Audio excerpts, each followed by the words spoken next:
Holy shit. That is the craziest thing I have ever seen. And I'm Dennis Quaid, and Dennis Quaid has seen some shit. In the time before Atlantis sank and the lands of the world were savage and untamed, one man would claim his destiny. Leaving his Atlantean tribe behind and throwing off the shackles of Lemurian bondage, he sailed the seas as a pirate captain before seizing his place as a king. And now that he has the throne, how long will he be able to keep it? This is The Shadow Kingdom, the classic sword and sorcery tale by Robert E. Howard, adapted by Randy Zimmerman, with artwork by Russ Leach. Available now at fundmycomic.com.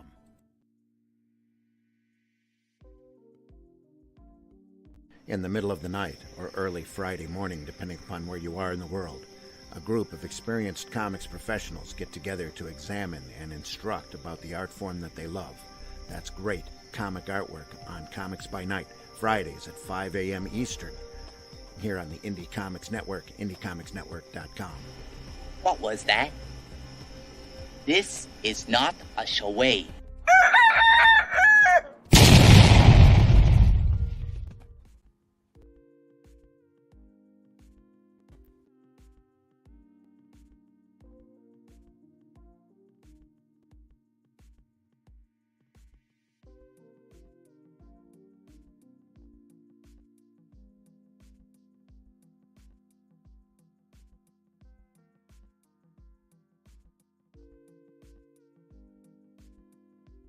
That is not a joke. That is a natural fact.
My goodness. Did you see that little mishap I had? I loaded the wrong video this morning. Yeah. I was like, wait a second. Where's my intro music? I can't start without my intro music. Gotta have my intro music. Wow. I haven't seen clips in a long time. I love it.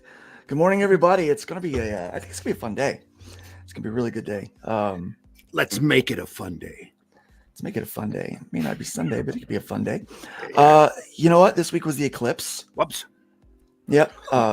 Warren keeps popping in and out. Well, that's just Chris. That's his I'm in the mountain, internet. so sometimes we just blink out. Barren Soil. Yeah. Chris just blinks in and out sometimes. So we just deal with it. What's fun is when he is on a roll saying something, and he pops out and then pops back in. We have no idea what he said, so we just make it up. Yep, we We just make it up. assume that we know what he said. That's when I'm first. We use context clues. We'll use context clues today. So yeah, today is Chris Wozniak is our special guest.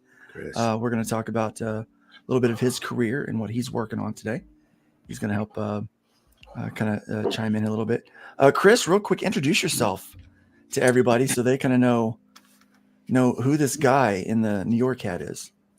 Well, I'm from New York, so but my name is Chris Wozniak. I used to draw and write for DC, and currently I'm doing a noir series, an anthology series called Barren Soil, and I'm doing it myself. All by your lonesome.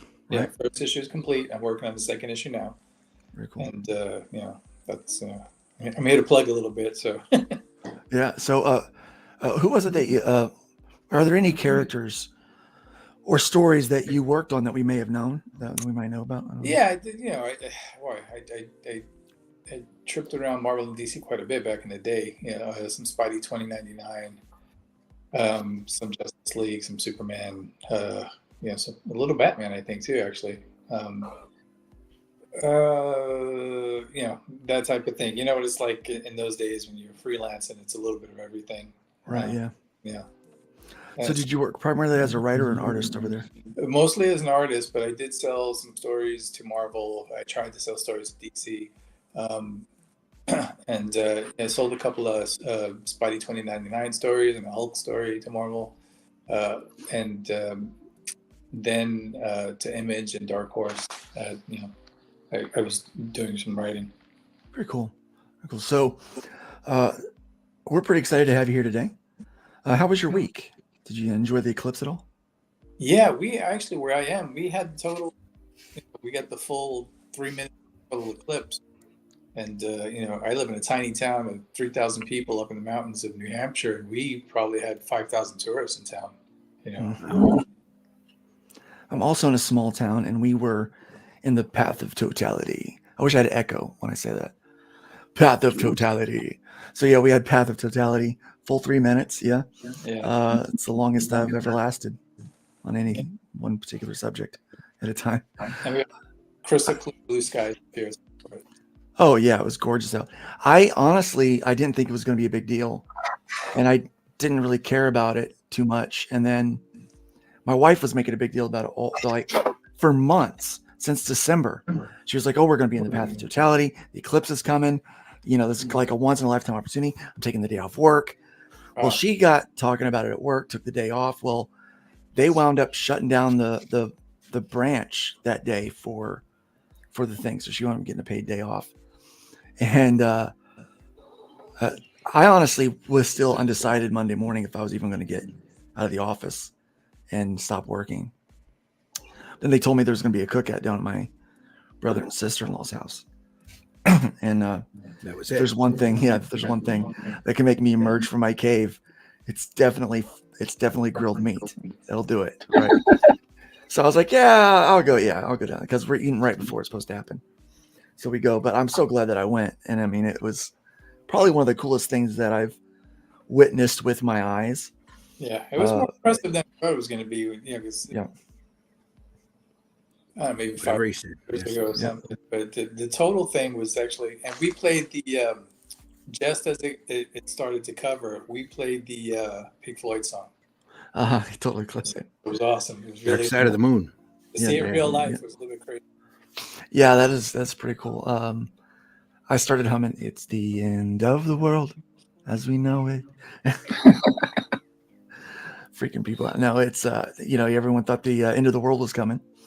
We're still here. The world's still turning. But Much to my disappointment. right, yeah. I was like, geez, man, that would have been nice. Everybody left behind could have just figured out what to do with From My Comic and all that other stuff. Yeah. It's like, figure it out, guys. I'm out of here. But honestly, if God were going to use anything to grab people's attention, it would be something like that. Like, that's pretty impressive, you know? That's a pretty impressive thing to see. So I can see like why ancient people would be like, oh my gosh, you know, the sun blacks out. You don't see the moon like crossing the sky on its way to cover it. Kind of like it's, you know, didn't see anything until it was like it's there, right? Right on it, yeah. Yeah. It's weird, isn't it? Because then that means the moon is up there most days during this in the sky somewhere, and we don't see it. Yeah, just can't see it. It's strange. Randy, how about you? How was your week? It was all right. No complaints. Stayed right. busy. Got a lot to do. The usual. Yeah. Yeah. So prepping for the show this weekend is what I'm doing. Grand Rapids. Oh, okay. Yeah. Grand Rapids. Yeah, that's gonna be a big one. Grand Rapids Con in Kalamazoo. So Kalamazoo. I've always loved the name Kalamazoo.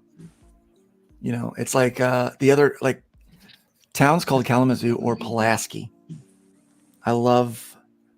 See, I'm not even like from that area, but if I say I can't say Pulaski without saying Pulaski. I can't say it normal. I've got to really get that A in there.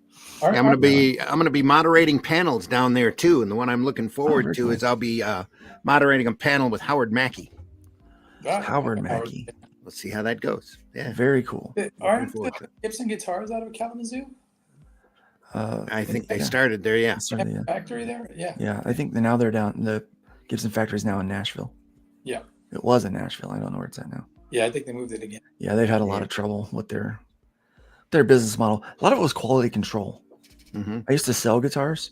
Yeah, and we had trouble selling Gibsons after their. Look for this is a little off topic, but I remember like about that time I was looking for a Les Paul, a new one, and 3 years of looking for them, and sometimes even ordering some blind, just hoping I would get a good one. And traveling hours to look at guitars that the quality control is just awful. Oh, very bad, very bad. Yeah. Eric, how about you? How was your week, man? It's been crazy. I've been working for my buddy Darren, who has the Fantastic collection, for 3 days a week now for a while. Yeah. And just getting into that stream of things of commuting to a place and sitting there for a while has been tiring, but it's a lot of fun. I work for all three of his companies, including Fantast, doing the websites and marketing and email marketing materials and things like that. So it's been pretty decent. And for the eclipse, we didn't get any work done either. I bet. Did anybody else get a headache from it? I had a headache all day. Well, a little bit. Yeah, a little bit of a headache. You aren't supposed to stare at the sun while it's eclipsing. Well, we had Once it's eclipsed, even with our we had a welder's mask. One of the guys does welding too. There you that go. Works there, and he brought his welding mask. And the bad thing about the mask is it has this auto toning feature where if it's not getting enough light, it doesn't block as much.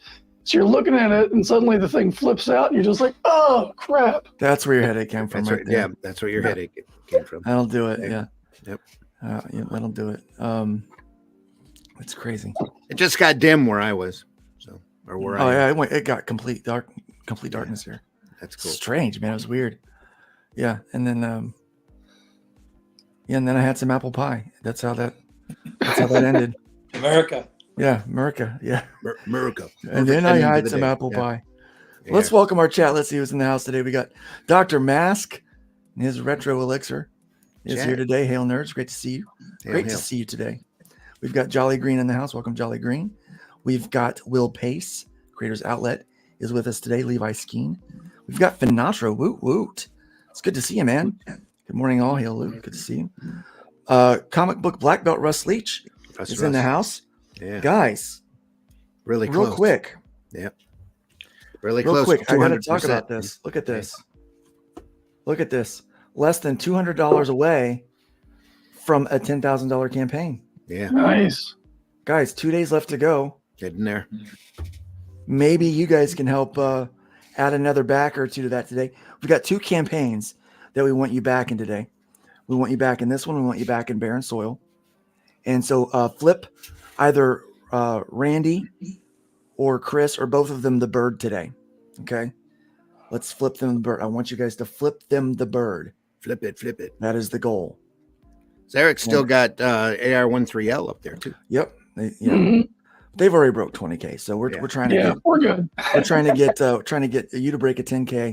We're trying to get never enough. trying to get Wozniak over there funded. There you are. You know, we got to get Wozniak funded. So I think Iron Age Icons only has a few days left too, right? they do. Yeah. We'll take a look at a few of the different campaigns that are running over there today before we close out. But hey, there's Dreaded Dinosaur. Eric Hodson's in the chat and on the panel. Good to see you there. Just letting Yo-Yo know he's in the house. Yo, in the house. We've got Todd Mulrooney in the house. Welcome, Chris Wozniak. Is a force. That's what she I'm said. adding him to my bucket list. Co-host. That's what she said.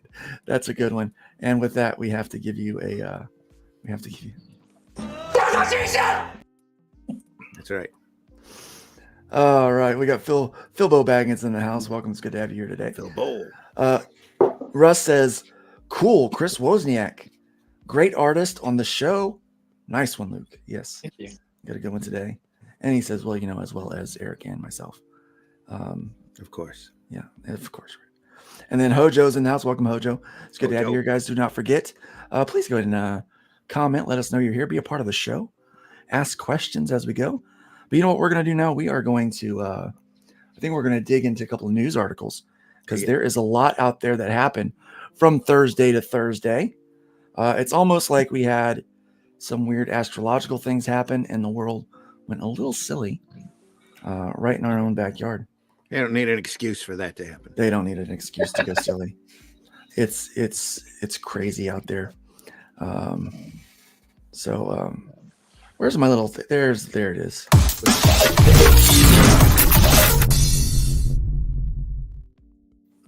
I just realized what I said before. Where's my little thing? Oh, there it is. That's what she said.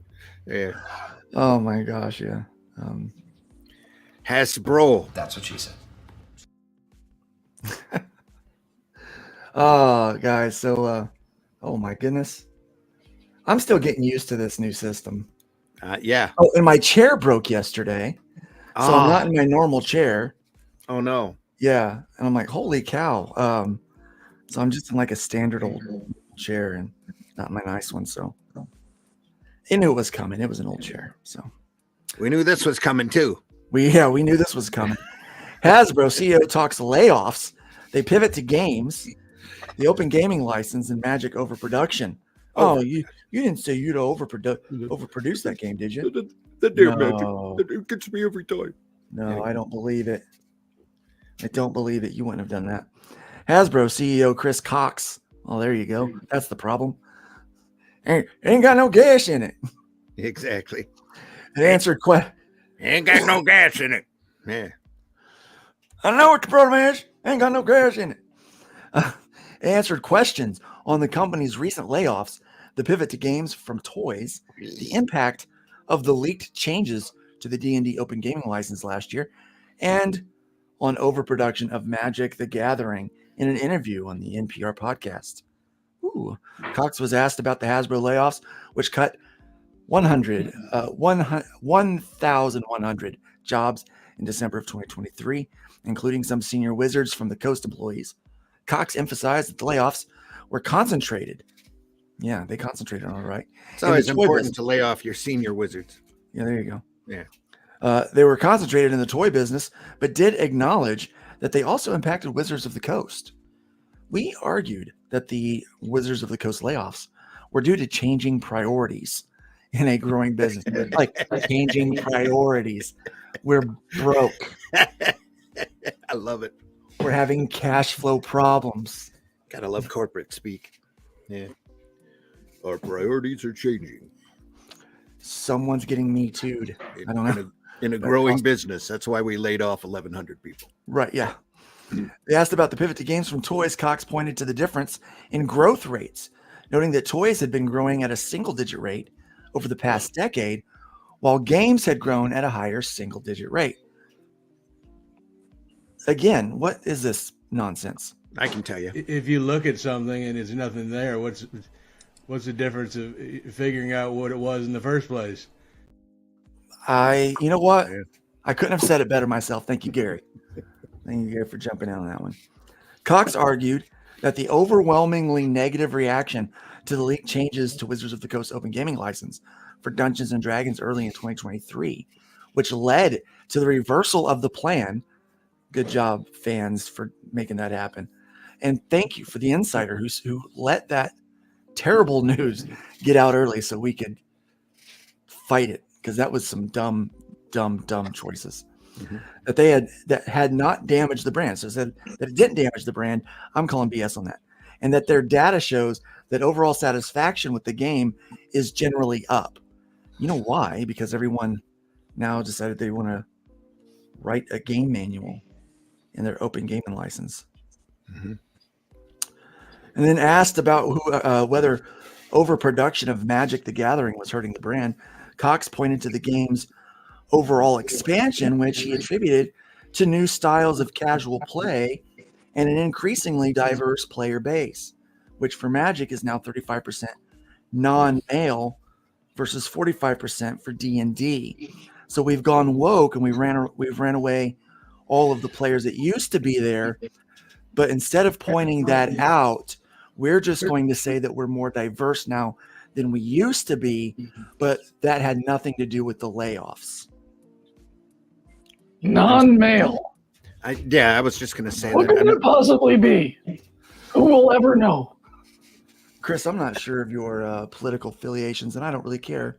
Yeah. To be honest with you, Dad, it makes no difference on me. But you're soon going to learn that I have very little patience for shenanigans when it comes to this. Eric, you know what that means. Doug knows what that means. What does that mean, Doug? It means you're a catcher, not a pitcher. Wonder is suffering from a lack of, the way that the blockbuster films are just tanking one after another, year after year, because of all the nonsense they're sticking in them. There's no real tie-ins to the successful summer blockbuster glut of toys that you would usually go out and get. Right. Those are non-existent. You are. Well, I mean, you're spot on with that, I think. Yeah. Well, there is a glut of toys. It's at Odd Lots and Ollies. Yeah. There you go. There. Yeah. It's hitting the big lots coming big soon. Lots. Yeah. To a dollar store near you. Yeah. The big boon used to be, we got a big hit movie. Here's the toy tie-in. Oh yeah. That would, it would put them over for the year quite easily. Doesn't exist anymore. Yeah. Yeah, it doesn't even exist. And no. So, now, what years were you working at Marvel and DC? Oh, I started at DC 85, going on 86. And I worked there on and off for, a little more than a decade. Marvel, probably maybe 6 years or something, in between, like going back and forth, So were you doing any work for them during the 2000s when things started to get real? No, not too much. Actually, for the latter half of the 2000s, I actually had my own comic book company, and I had about 15 or 16 Marvel and DC writer, artists, and inkers working on books. I had a money guy. I handled the creative side of things, and I was actually writing most of our titles. Not all of them, but like the main ones. And we stockpiled quite a few books, but our Oops. Yep.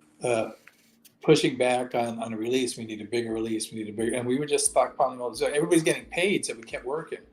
And so, eventually it became, very much cross-gen 2 is the way I hear it. We had a couple of cross-gen guys that, had been cross-gen. They were like, this is the same situation, and eventually, we closed shop without even releasing a book, and which is crazy because it was tons of great stuff. Chris Batista,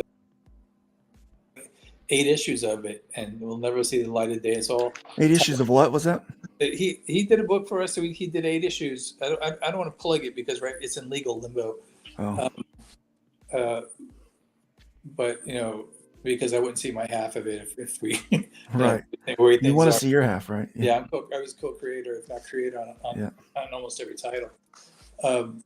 And so there's just lots of great stuff that Brett Breeding was working for us, and Jim Fern, Jose Marzan, and we had good colorists. We had Matt Yackey for a bit, and Paul Mounts, and we had talented people, and unfortunately nothing got. But we had an asshole money guy, and so that stuff it got tied up, and it's still tied up, and we'll probably never see the light of day. All of it. 8 years. That's unfortunate. Yeah. That's really unfortunate. Speaking of light of day, the dystopic future world of Terminator returns to comics. Dynamite Entertainment has signed with Studio Canal. All right, so you know what I wanted to pronounce it as? Studioic Anal. Oh, okay. Might be on something. Studioic Anal.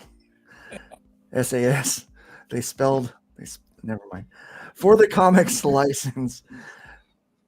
You read it. I've gotten myself into it. For the comics license to the dystopic future world of the Terminator, the company's announced the first film, a blockbuster directed by James Cameron, was originally released in 1984. This is the 40th anniversary of the property. I'm old. Yeah, we're all old. Dynamite has previously published comics tied to the property from 2007 to 2011, and Terminator comics have been published by a raft of other publishers, including Dark Horse Comics, which held the license the longest, Marvel Comics, Now Comics, Malibu, Beckett, and most recently IDW, which released a Transformers Terminator crossover in 2021. The most recent run of Dark Horse titles ended with the Terminator Sector War collection published in 2019. Dynamite plans both new stories and collections of previously published material. The most recent media release was the poorly received Terminator Dark Fate in 2019. Netflix has an anime based on the property in the pipe. Oh, no. Yeah, well, unfortunately, let's hope the anime does better than the live action did. I hate even that verbiage, in the pipe. Anyway, Dynamite has been expanding its portfolio of licensed comics, most recently with a group of animation characters from Warner Brothers. See Dynamite licensed animated series. Well, we're finally going to get that Duck Dodgers mega series after all. Can't wait. Sweet. Speaking of IDW. Can't wait. Speaking of IDW. Whoops. Uh-oh. Oops. Yep. Uh-oh. IDW layoffs, departure. It seems to be the name of the company anymore. IDW layoffs, whenever I see them listed in the news. IDW Media Holdings management layoffs and a departure last week included the company's chief operating officer. That's the COO, the COO. Yeah. And I just figured out a new thing for what IDW stands for. I don't work anymore. I don't work. I don't work. God. And 2 editors. ICV2 has confirmed Amber Herta has joined IDW in 2021 and was promoted to Chief People Officer and Chief Operating Officer in a segment. DEI. Chief People Officer. People Officer. Yep. We got to make sure we've got a very diverse people. She runs the people there, yeah. Non-male humans. Has anybody ever heard of that? Chief People Officer? No, never. That's the title. It's a polite way to say DEI. Yeah. I gotta say, I know Chris Ryle and Scott Dunbar. I like them both. They're both good guys. Mm-hmm. Yeah. Yes. Funny stuff. Chief People Officer and COO, Chief Operating Officer, in a management shakeup a year ago. see their other article, was among the 5 management layoffs. Group editor Kristen Simon, who was handling original graphic novels, collected editions, and new initiatives, was another of the layoffs. No more new initiatives from them. More new initiatives. And long time, since 2008, special projects editor Scott Dunbar, who handled the company's artist editions, for which he won multiple Eisner Awards, left the company last Friday, he announced on Facebook. Sad to hear. He's like, yeah. Those are some of the best products they've put out. Right, Yep. yeah. I bought a couple of dozen of those. Yeah. IDW Publishing improved a year-over-year performance in its last fiscal quarter, showing a $496,000 profit for the quarter, ending in October 31st, but lost $4.9 million for the fiscal year. Whew. Or in other words, it would have been a $5.4 million loss if they hadn't had that last quarter profit. Yeah, wow, that is. Oof. Is Chris even with the company anymore? Because I had thought he had stepped away. He did, and then went back. I actually run a Facebook group, a comic book group with Chris and Rob Liefeld. He did, like, I think he was like, let go. Don't quote me on that. But then hired back to for a while, and I don't know what the situation is now. But I know he did leave for a little bit, and then he was. Pardon me. Sorry. Coming and going seems to be a regular at IDW, especially when you're, somebody who's important. Well, I don't understand, but they somehow still have money leave. to lose. Yeah. I just don't. Yeah. I mean, so obviously people are working there. Well, they're getting paid there. They don't work. I don't work. See, IDW. I don't work. But they are.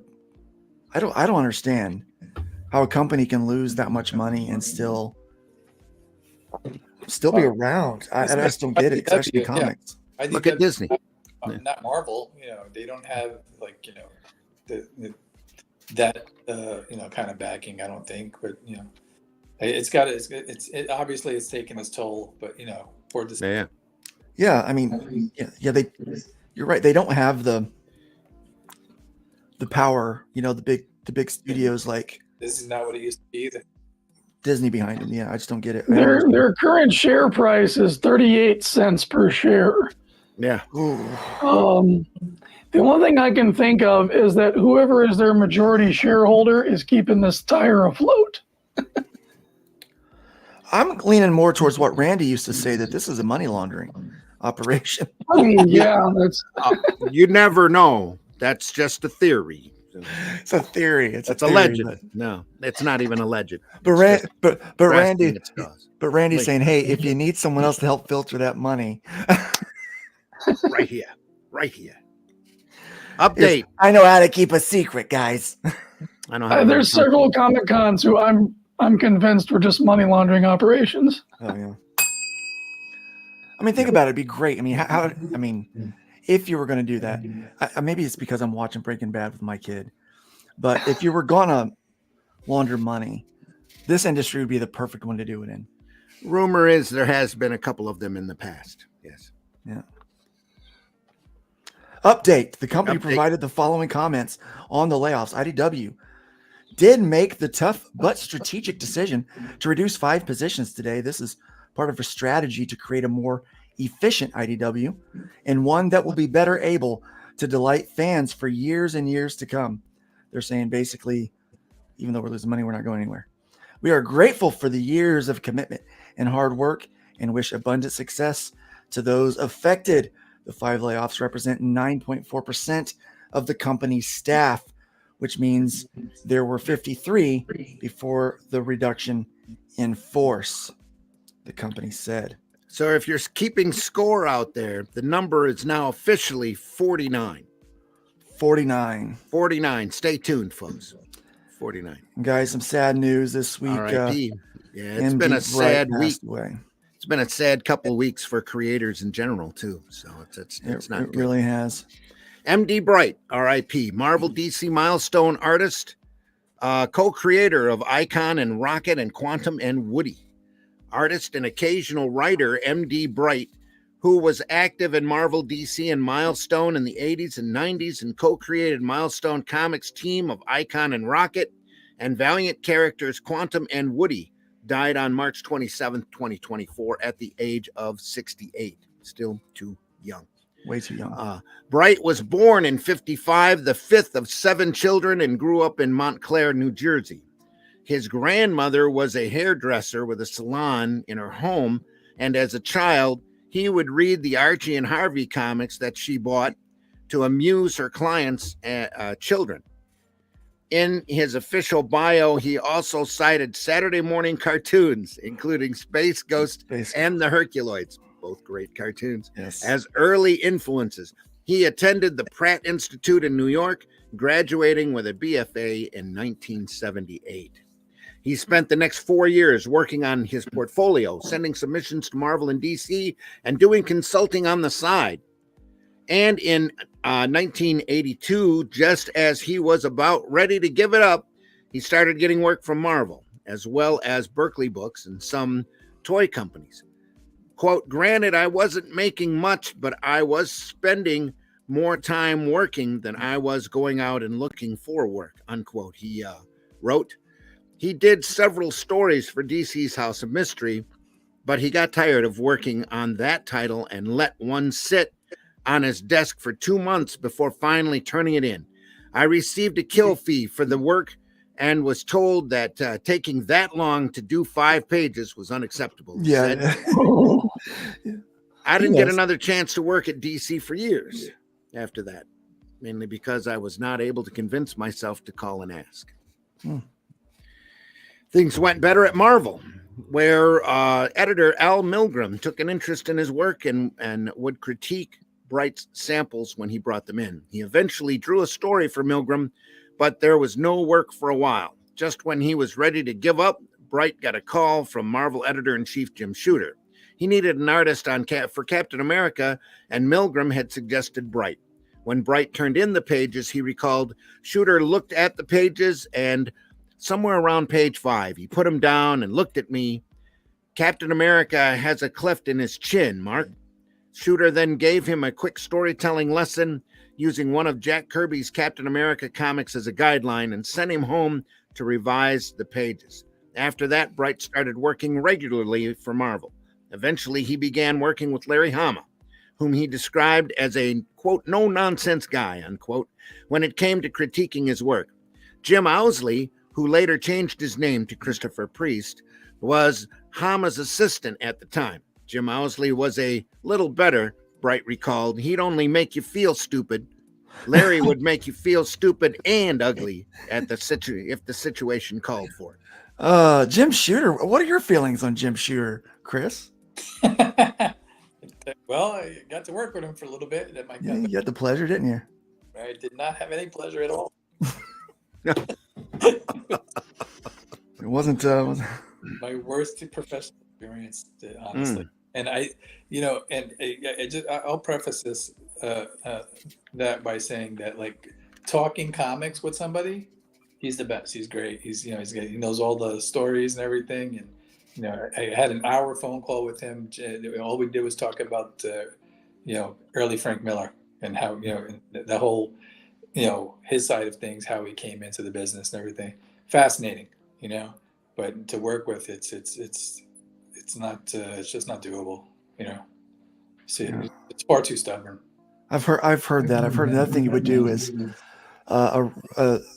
someone would come in with a story, present it to Jim, and he would like, no, work on this story, and he'd hand him something else, and then someone else would come in with a story idea. No, work on this story, and he would hand him the story that somebody else just turned in that he said no, he didn't want him working on there. Yeah, and I think to a degree, that was a clever idea, because you're getting a fresh input on the on kind of the premise that someone else presented, but at the same time, you're taking people that are passionate about what they do away from the thing they're passionate about doing. Mm-hmm. Yeah, like I'll just give you an example. Like, he did a short script for us that needed to be recorded I used to do like corporate films and radio commercials and stuff in those days. So this is something that's going to actually be recorded, in a sound studio and everything. So in his script, I had to break up, I didn't change anything. I just like put commas in it and break up lines. So, because when you're doing sound recording, you want to get a piece, right? And so you have, you want pauses in the voice actors, performance so that you can make edits. So, after every completed thought, there's a pause so that we can edit, in case we got to pick and choose from different takes. Jim lost his fucking mind. Like, how dare you, alter my script? And I was like, I put commas in it so we could record it. And, and also you're not in charge of it, you're working for us. It's like, it's just one of those things where he can't accept not being in charge of everything, and so it just makes it impossible to, that was my experience. But, I will go on record and say that there was also the experience of the other guys that were working with us. That, we just had issues. And like I said, great guy to talk comics with. But you gotta be willing to butt heads with him if you want to make a comic book. And so. Yeah. Nonetheless, Owsley had written a 4-issue miniseries, The Falcon, and he needed an artist. Bright started penciling with issue number 2, and while working together, they became friends. Later, when Owsley was writing Power Man and Iron Fist, he brought Bright in, and he penciled that series from issue number 110 to the end of its run with 125. Bright's other Marvel work during this period included Iron Man, Dazzler, and Solo Avengers Hawkeye, as well as the 1987 Spider-Man versus Wolverine one-shot. In 1988, he got a call from Owsley, who was at DC and needed an artist for his Green Lantern stories in Action Comics Weekly. The two struggled to keep up with the weekly schedule. At one point, Bright recalls he left the pencil pages in the bushes near Owsley's apartment late at night so Owsley could retrieve them, write the dialogue, and drive them to DC the next day. After that series was canceled, Owsley moved on, and Bright stayed at DC working on Green Lantern and doing a handful of Batman stories, as well as a run on G.I. Joe American Hero for Marvel. That's a funny story. I think that's the stuff that I love most about working in this industry is, hearing some of those stories. Man, this is what we had to do. We're just running so behind, I'm dropping them off at night, so I don't wake them up. They're leaving them in the bushes so you can grab them in the morning and take them. Yeah. It's just crazy. I love it. Mark was pretty good. I mean, here's my boy Rob.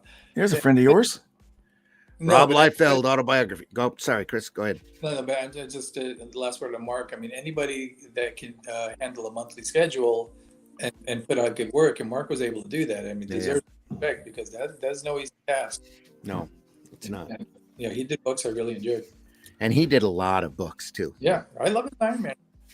Did a large amount of work. Rob Liefeld autobiography coming in 2025 promises rebellion and betrayal. Ooh, we love that. That's almost as good as Doom and Gloom. Doom and Gloom, yes. Promising rebellion and portrayal. Rebellion and portrayal.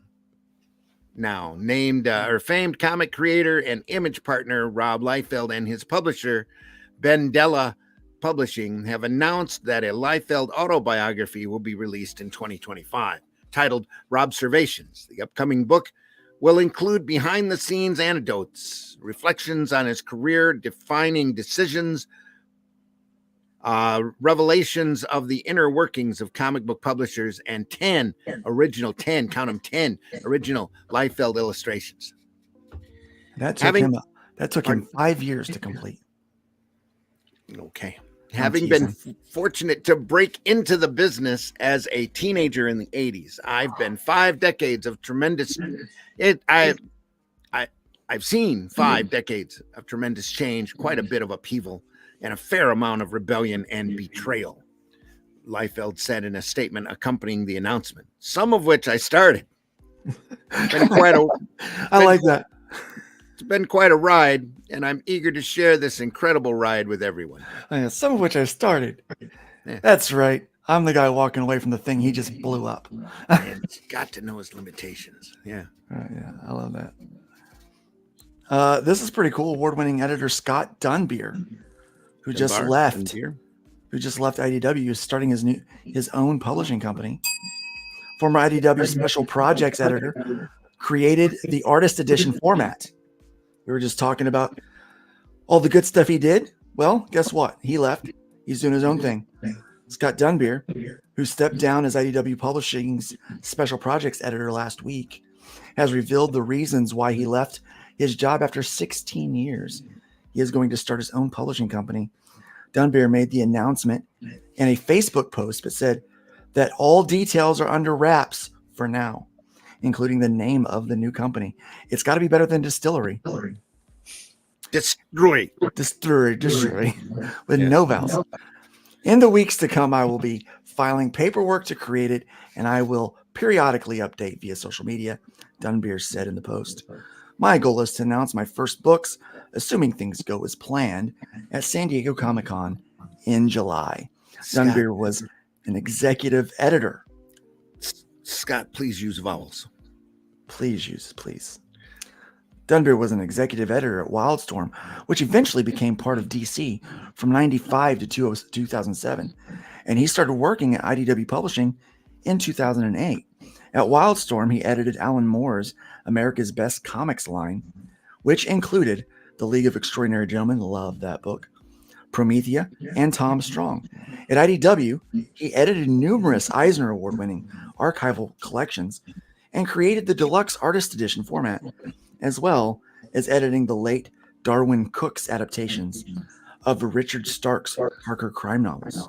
And I have to say that all three of those that were mentioned, his archive collections, his artisan editions, and Cook's work, are definite high points for that company.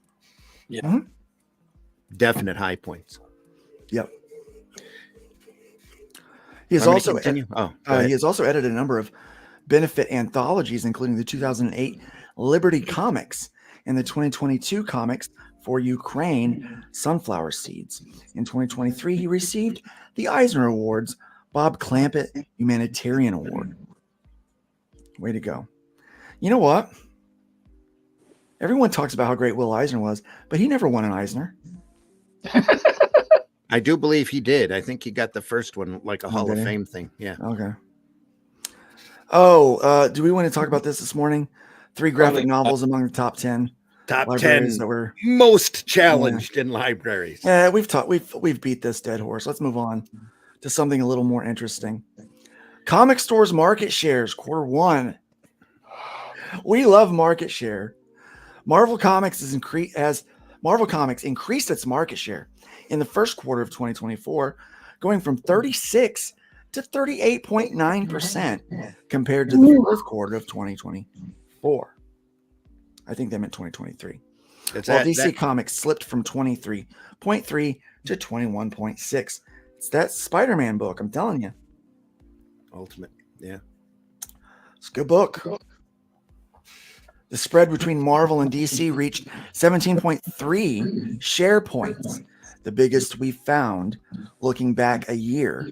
In Q1 of 2023, the spread was only 11 share points. Why did they even include that? Yeah, we went back a whole year on the stats. A year, yeah. We went. That's the widest spread. We did our.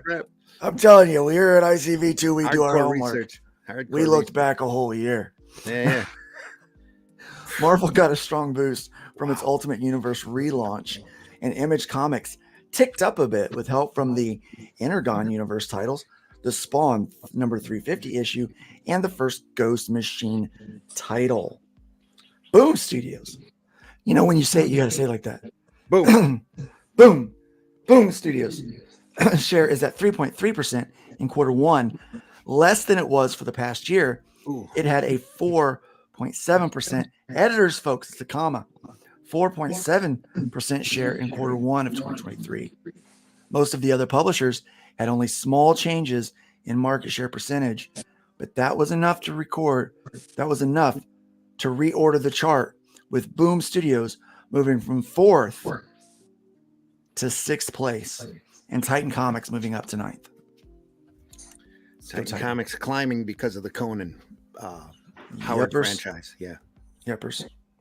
Great stuff. Speaking of Space Ghost, is our last article for today. And before we move on to our next thingamabob. Space Ghost, orders for Space Ghost #1 topped 67,000 after That's final order cutoff. Say what? That's a lot. That's a lot. That's a good number. Another hit licensed title for publisher Dynamite Entertainment. Orders were at 33,500 with initial orders, so they more than doubled at FOC. Sales may still exceed 67,000. Orders on Dynamite's Thundercats 1 went from 100,000 to 170,000 between FOC and release. Those also are incredibly good numbers. Very good numbers. These people are desperate out there to be entertained, and these licensed properties, they know, and as long as there's good talent behind them, they're going to get solid numbers. Yep. Space Ghost #1 is written by David Prepose and art by Jonathan Lau, and covers by Francesco Mattina. A. J. Lee B. Bjorn Barrens C. and Michael Cho D. Blank Space Authentics E. and Francesco Mattina Foil F. Release dates May 1st, 2020. Let's see if we can see some of this. They don't have a gallery for it. Oh, No, they sure don't. they don't have a gallery for it. Well, What's that crossover collection down below? ooh, Look at that. Oh, it's a deck building game. All right, never mind. it's a card game. Yeah, it's, I not, heard, it's not really our news. I heard they were going to package the crossovers. Finally, all the old Into first- an omnibus. Yeah, it should be great. old first Batman. It's, a lot of good stuff there. Well, guys, it is time for we've been at this about an hour. Let's go ahead and start moving into our subject, but let's have a quick break view, a quick view of this. A quick break. A word from our sponsors, if you will.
There we have it. That bad boy is available right now on Fund My Comic. Guys, we need to make so just so we can let Woz understand what I mean by flipping the bird. Whenever anybody gives some money out, like whenever they're throwing the money out, right? They back a project, super chats, new memberships. We say they're flipping us the bird. And so they can flip us the bird. And here's just a preview of what we hope to see this morning.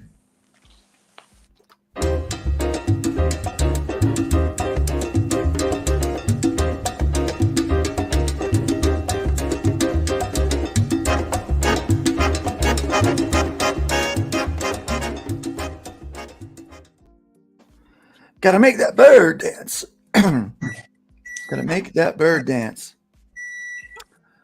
So I got a lot of questions for you, Chris. Sure. So you started really making comics back in kind of the early, I mean, I was young.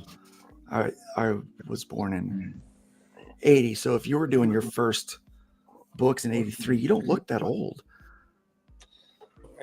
I've aged a lot in the last 10 years. But I think my first, wow.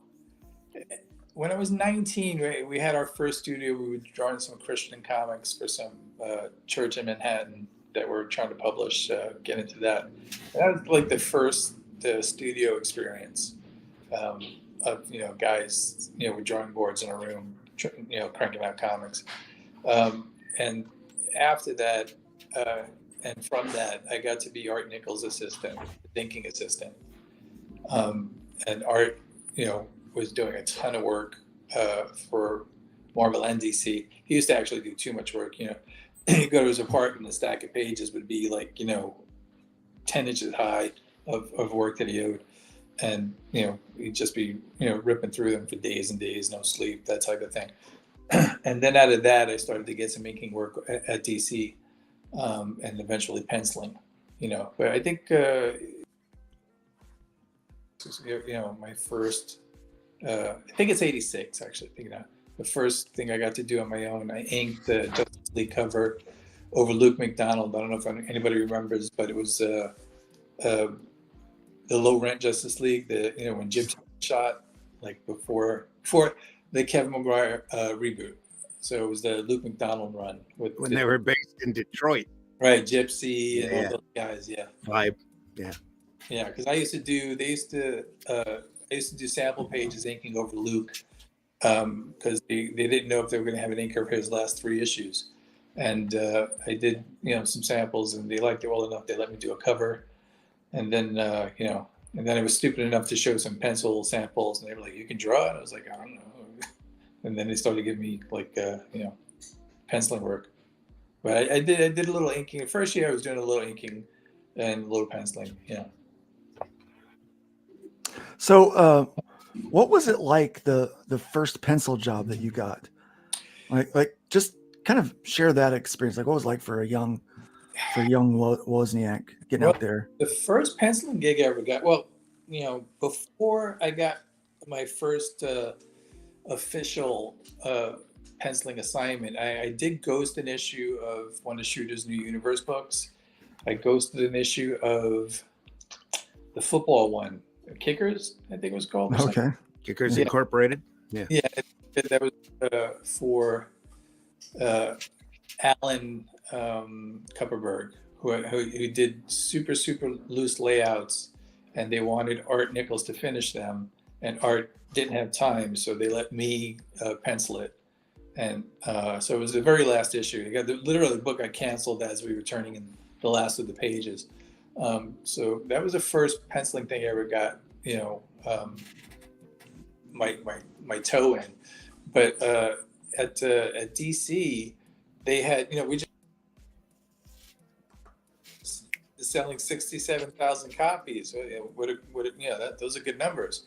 Well, at DC, when I was showing samples, I was up in Andy Helfer's office, and Dick Giorgiano walked in and said, "We got to cancel the Spectre because it fell under 60,000 copies." That was their cutoff. They were like, wow. if it's under 60,000, it gets the axe. So at that time, I was penciling. I was on my second issue of a Creeper miniseries that Keith Giffen had written. But it was one of those, it wasn't on the schedule type things. It was just like a back burner project they let me do. And, and so Dick Giordano told Andy, he said, unless, there's, the writer, really wants to stay on the book. And it was Doug mentioned, Doug liked doing the character, and Andy was like, he does like this. He wants to, he likes the series.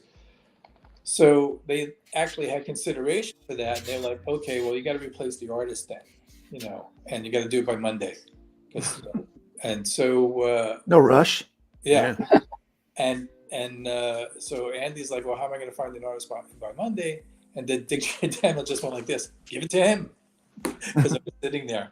And Andy turned to me and said, you want to draw the Spectre? And I was like, sure, and that was that. And that's how I got some penciling work, doing some early Spectre issues. So, what did it feel like that first month when you've got artist cred on a book, walking into the local comic shop and seeing your name there? Yeah, I was just trying to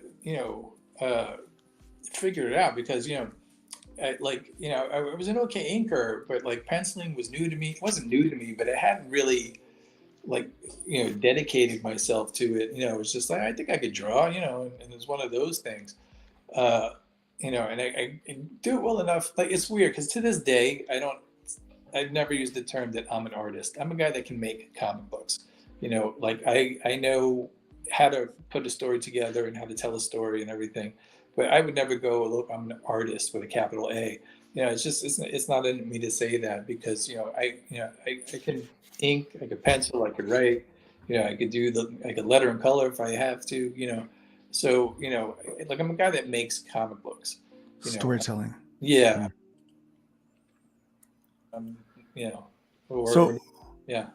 Let me kind of go that direction then. What was your favorite part about telling these early stories, kind of in your days, and what was something that you learned that has stuck with you probably the longest?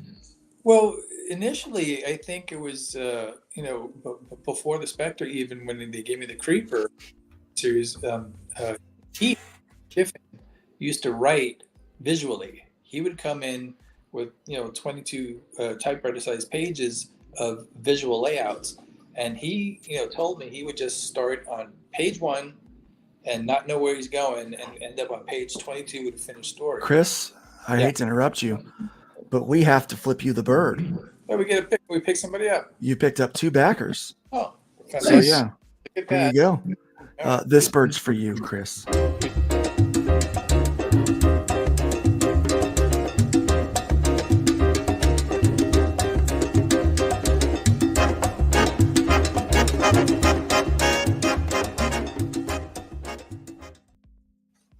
And you know what? Since you had 2, let's go ahead and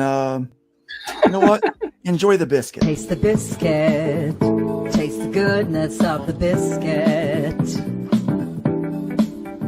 Taste the honey sauce. Taste the goodness of the biscuit with the honey sauce. Boy, taste the biscuit. Taste the goodness of the biscuit. Yes. I may taste it again later when it comes back up. Yeah. There you go. But Keith Giffen, like being in the presence of Keith Giffen was an eye opener because he would turn in his plots in visual form. There were it was just pictures with the most basic notes like you could imagine, but he told the story visually with so little. There was like, if you've ever seen Keith's layouts, there's like nothing to them, yet everything that you need is there. And you could, if you wanted to, literally just trace off his layouts and finish the drawings. And from that, you would have a really good functional comic. I didn't know that, like that was an option to redraw. Just the way that he could, get it across visually. It was almost like going back to, the Marvel, how to draw the Marvel way. And the first time you saw that eye opener, of how it was all put together. But, watching a guy do it in real time, month after month, or Andy being on the phone and saying, bring in a new issue of Justice League. And, Keith would show up 3 hours later and have it in his hand, that type of thing. It was kind of wild. So Keith left an impression, on his workflow and his ability to communicate visually. I think that's what a lot of emerging artists miss. Everyone's a cover artist or they do pinups, but very few are applying themselves to sequential storytelling. I know I'll never be the cover artist that some of these guys are out there. Like if I spend enough time on it, I can add all the extra little lines in there. But I know where my strength is going to be in the dynamic paneling and storytelling aspect of things. And so that's what I spend probably 90% of my time learning and trying to focus on. When I read your book, that's what stood out to me. The art is good. You're extremely capable at art. I mean, don't get me wrong. Thank you. But it was just the storytelling. Like even this panel we have up here, the gist of it, the movement, the energy, the interesting aspects of it, the buildings, the stuff in the foreground. I really liked the way that you put the panels together, how you paste the pages, and though you're telling a lot of story in a very short amount of time here. Yeah. Like, go ahead. How many pages? How many pages is this book? 32. Every issue is going to be 32 pages. Wow. Okay. So, you get a lot of story in there. So do you have any kind of tips or secrets for fitting a lot of story in a short amount of space? I as much as I love Stan and his approach to everything, I think, for my sensibilities, type of guy when it comes to story, I like a tight story for myself. So I tend to write full scripts even for myself. I'll start with postcards and everything of what I think is going to happen. And Wow.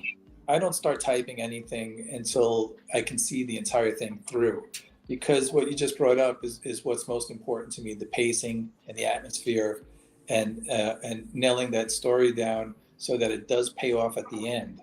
You want to feel like you've been somewhere. What I hate most in the world is to read a comic book and then I forgot that I read it. That is worthless to me. I just don't care for it. I want a story that stays with you and basically one that you read once and you just will always remember, hopefully. And so, by writing a full script, even for myself, I know I could hit that pace. Timing is really important, to story. Pacing is really important. I think atmosphere is uber important. And also, but more than anything else, I think reaction shots are a lost art. Just silent panels where, where someone just the reaction shot is something that really draws the reader in through the characters, and makes it come to life. And I think that's something that guys ignore, but he still came from old school comic book storytelling, and so it's really like art wise, I'm trying to stay in the vein of Toth, and I'm thinking his weird war stuff, weird war tales, and the Mazzucchelli, simplified, Batman Year One type deal, and Miller, and so that's why I came with this drawing style. Is new for me. This entire approach, this style, this look. I made it. I basically started with panel one, knowing what I kind of thought I wanted, and just tried to make it. And by the time I got to the end of the book, I had figured it out. Well, yeah, I was going to mention that next. Is that when I look at your older stuff and this book, it almost looks like when you told me that you did the art for it, I was a little surprised. Oh, really? Yeah. Yeah, I was like, because it's not really the same style that I'm used to seeing come from you, but there's something so beautifully intriguing about it. It's so aesthetically pleasing for me, and I think it fits the story that if it was drawn any other way, I don't think it would be. I don't think it would be right. It was the right aesthetic for this. That's the important part, and that's something. It's something where I do completely agree with Shooter. Like everything has to serve this story. Like drawing all the seams on the costume and the shoelaces and everything. It doesn't advance any the reader experience at all. And very dark, and noirish, and so I had to strip back everything to be able to execute everything on my own, but B, it's what was required of the story. So I had to relearn my approach, to make sure that the stories, when you were done reading them, were as effective as possible. So, Chris, I don't know if you see this or not, but you're up to 11 backers. oh, there we go. And Thank we got to you. make that bird dance again. Uh-oh.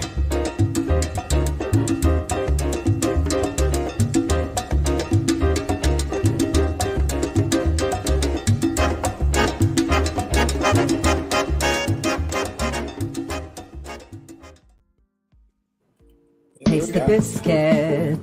Taste the goodness of the biscuit. Taste the honey sauce. Taste the goodness of the biscuit with the honey sauce. All right. Yeah, look at those. I like seeing numbers like that. Yeah, there we go. Keep bringing it on, folks. Keep bringing it on. It's I know funny, Chris appreciates it. the guys playing a Casio keyboard. I'm literally wearing a Casio watch.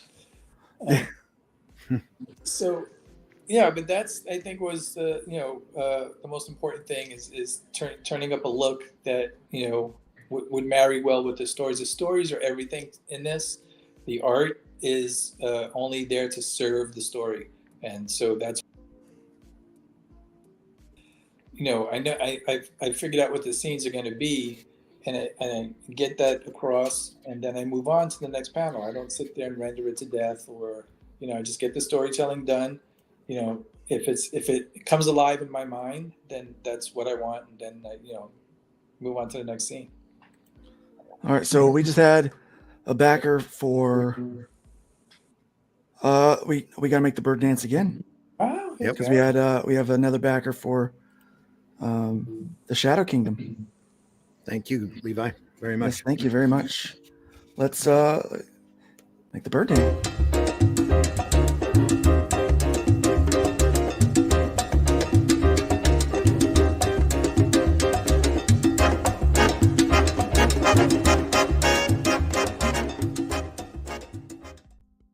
I mean, it's like Mr. Bean on vacation holiday. I mean, the birds are just a flying today. I mean, just a Good. flying. That's awesome. I love seeing that. Russ says thanks as well, Levi. Thank you very much. That's a busy Boyd. That's a busy boy. It certainly is a busy Boyd.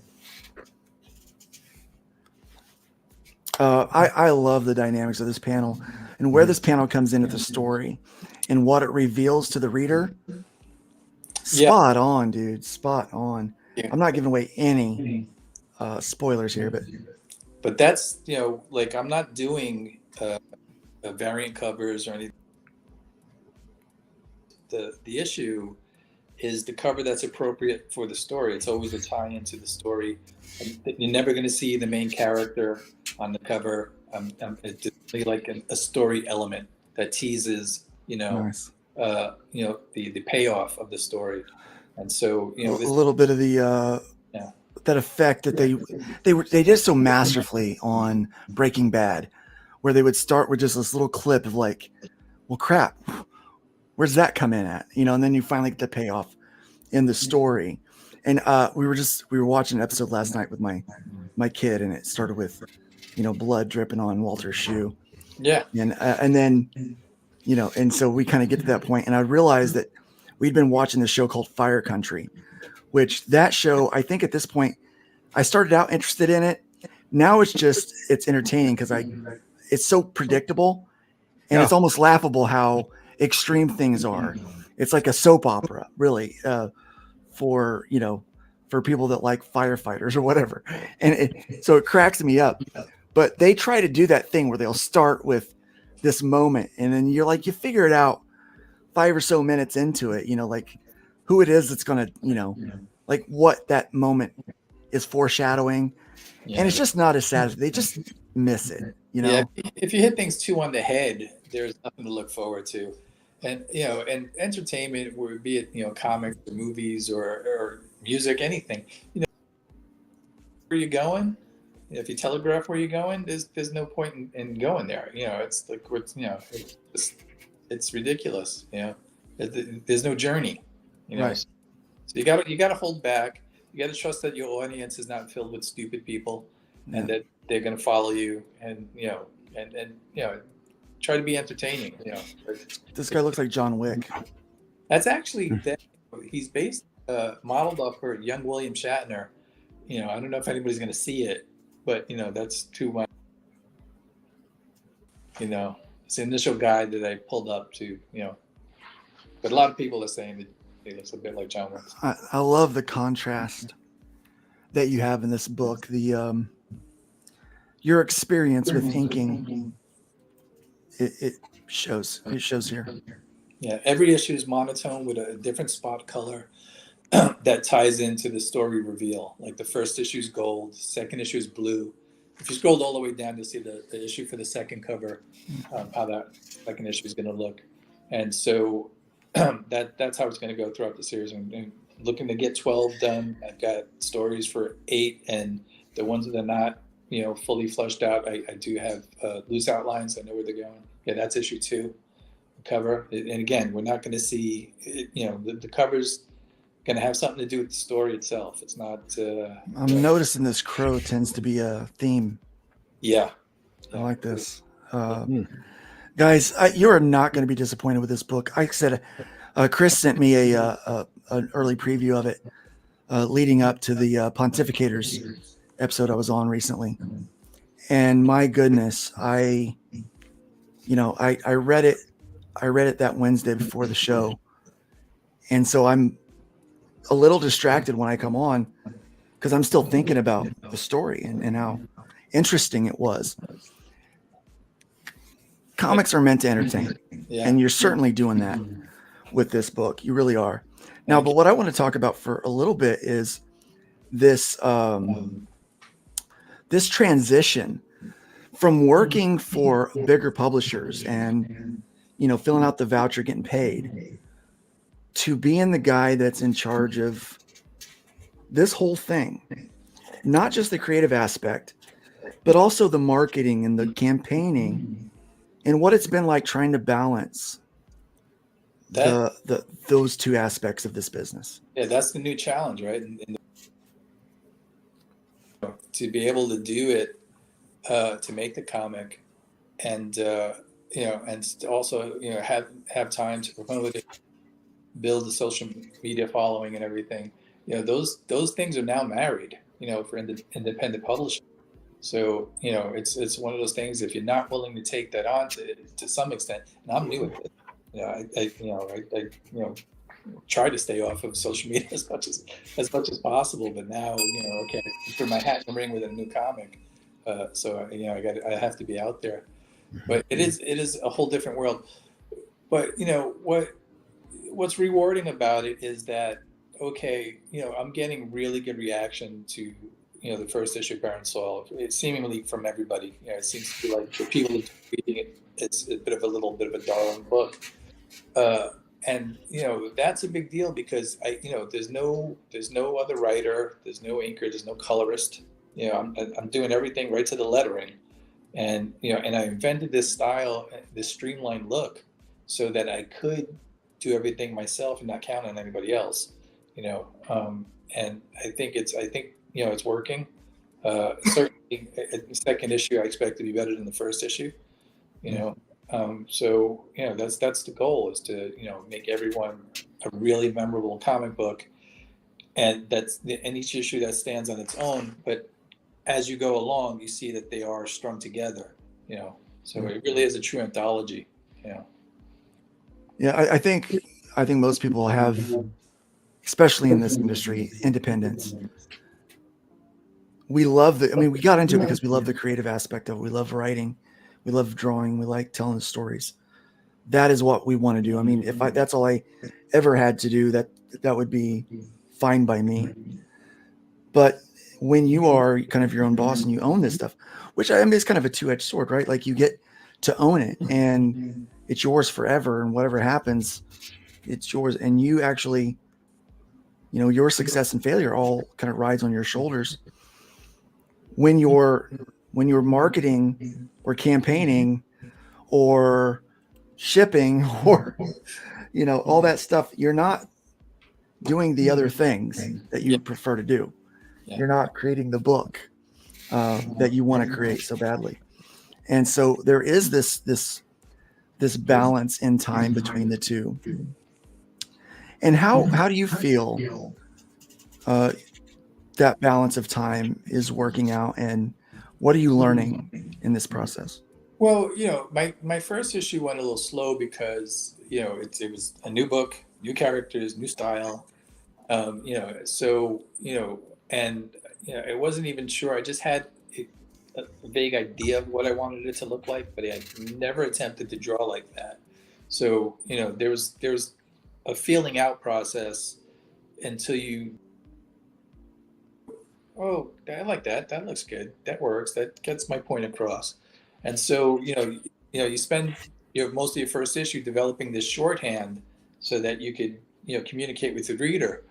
And, I think thankfully now I'm over that, and I'm ready on my second issue to try to kick a little more ass on it, but now I know where it's going. And the fact that I took the time before I did issue 2 to pull all the stories out and make sure that they're married and will follow through all the way through 12. I've actually ending for issue 12 is written, and it impressed me with that. So I was very happy there. So now that I see the whole series, and now I'm hyper focused on, plowing through. I do feel like Ahab. Like I really, really, really want to draw that last scene in that last issue. So it's going to take a while to get there, but that's. So how do you break up your time between, learning? I mean, you've got to learn marketing. You've got to learn all of the publishing stuff. I mean, and you have some experience with that before with the other company. But as you said, somebody else handled the money side. You handled the creative side. Now that kind of, you're doing all of that now for yourself. How are you finding the segmenting of time? Do you create a schedule for yourself? How do you manage that? Well, I'm forced into a specific schedule because I have an 11-year-old. Even if, it's one of those things where I know 7 o'clock in the morning I got to drive her to school, and so I don't want to be up all night before I have to do that, or after school, you want to have time and dinner. So you want some normalcy built into your schedule if you've got family or And so for me, I just make sure I get to drawing kind of, I tend to save writing for late night, unless I've got, like I'm in the thick of writing a particular issue, then I will, no exaggeration, throw a mattress down in front of the fireplace, stockpile a week's worth of wood, and I'll just sit there and type until I've got a story 7 days later. That's generally what it takes me to do. A full script is 7 days. And so, that's basically my workflow. When I'm in writing mode, I don't do anything else. I literally, my girlfriend will bring me food and water and say, don't forget to eat, because I'm sitting there. I'll just bang away until I fall asleep. No idea that fits, and then I gotta work that in. So, that's where I am. When it's time to draw, I try to keep a real schedule. I try to get up early, start early, get as much as I can get done until I get tired or need a nap. At my age, how it is. Yeah, that's what I find too. Like as I'm drawing, like I get up early. I get up at 8 at the latest. 8 at the latest. Usually about 7:30 with my wife. She's getting ready to get to work. I get my coffee made. I see her off to work, and then she has to be at work at 8:30. So do I. That's how I just say, I could work whenever I want, but I'm like, no, I have to be at work at 8:30. I come in, I do some of my comic stuff, kind of get that day, the evening stuff, all the stuff that came in the afternoon and evening, and I work until probably 5:30, 6 o'clock, and then I try to take an evening, so I'm with my family. I didn't used to do that, and I found that I was very unhappy, and I never want to make art and creating an unhappy thing. So I found that I had to set those blocks of time, and I actually set blocks of time. Like Thursday, I never planned to get any art done, but yesterday we had a power outage, so now this afternoon is balls to the wall art, right? So sometimes that happens, but I plan certain days are going to be certain activities, and Fridays are typically finish up any art stuff that definitely has to be done before the weekend, and then I do really all of my marketing planning for both Arrow and for my comic and Lucastone Studios for the week, like any kind of like big publishing ideas, things that we need to do. I tend to do that on Friday. That's the long day for my wife. She doesn't get off till 6:30. She normally gets off at 4:30. So I know I'm going to work until 7 or 8 typically. And we're going to order pizza for dinner. And then I'm going to go downstairs and I'm going to eat a piece of pizza and probably crash on the couch because I've been working for 10 hours straight on a Friday, on Friday morning, all the way to Friday evening. So I find that I kind of have to block those times out. Yeah. But there are times I don't understand. What is it about writing that makes you kind of go off into this? I call it the rabbit hole. How is that? It's the easiest world to trip into and stuck in, because all it takes is a thought process, and then you try and write it down. Yeah, writing for me comes super easy. Like if you ask me we need a script for a goldfish next week, okay, see you Thursday. Here's your script. Drawing, that's a whole other world. Drawing work for me. I think it always has been. I think writing just comes easier. Drawing is the work. So. Yeah. That's interesting because I'm completely the opposite. It's like I can see the story that I want in my head and I can put that down on the page. But when it comes to, because I usually will just like how you were discussing earlier, draw the whole scene and then be like, okay, what needs to be said here? What did I not communicate in the drawing? Then that's kind of how I end up writing. I found myself kind of doing both things. Like some stories I'll just start drawing and I'll draw what I think looks cool. And then I'll write I know where the plot's going, but no, I write out beats. I typically will write out the end of where I want it to go and where I want it to start, and then all the beats in between, and then I'll write the connective tissue. Yeah, and then I won't like script out the page, but like panels. I will write what's going to be on each page, so I know what content I need to put on there. However many panels it takes for me to get there doesn't matter. I'm just going to get there. But yeah, but there's something about writing that because I think you go into a different world. Art doesn't do that for me. Like I for a moment, I'll get lost for a couple hours and drawing a piece and kind of living in that space. But when I'm writing, but what if this happens? And what if that happens? And it's a lot wrestling with myself on the choices I want to settle on. So tell me a little bit more about your process for writing when it comes to that. How do you, so let's say I say, hey, I need a story about a goldfish. What's the process? What are you going to do to write? Because Mike Barron does the same thing. Like somebody will say, hey, I need a story about a pot smoking fox. And he writes a freaking story about a pot smoking fox. If you come to me and say, Luke, I need you to write a story about, a monk with gingivitis, I'm going to be like, go kick rocks. I don't care about monks with gingivitis.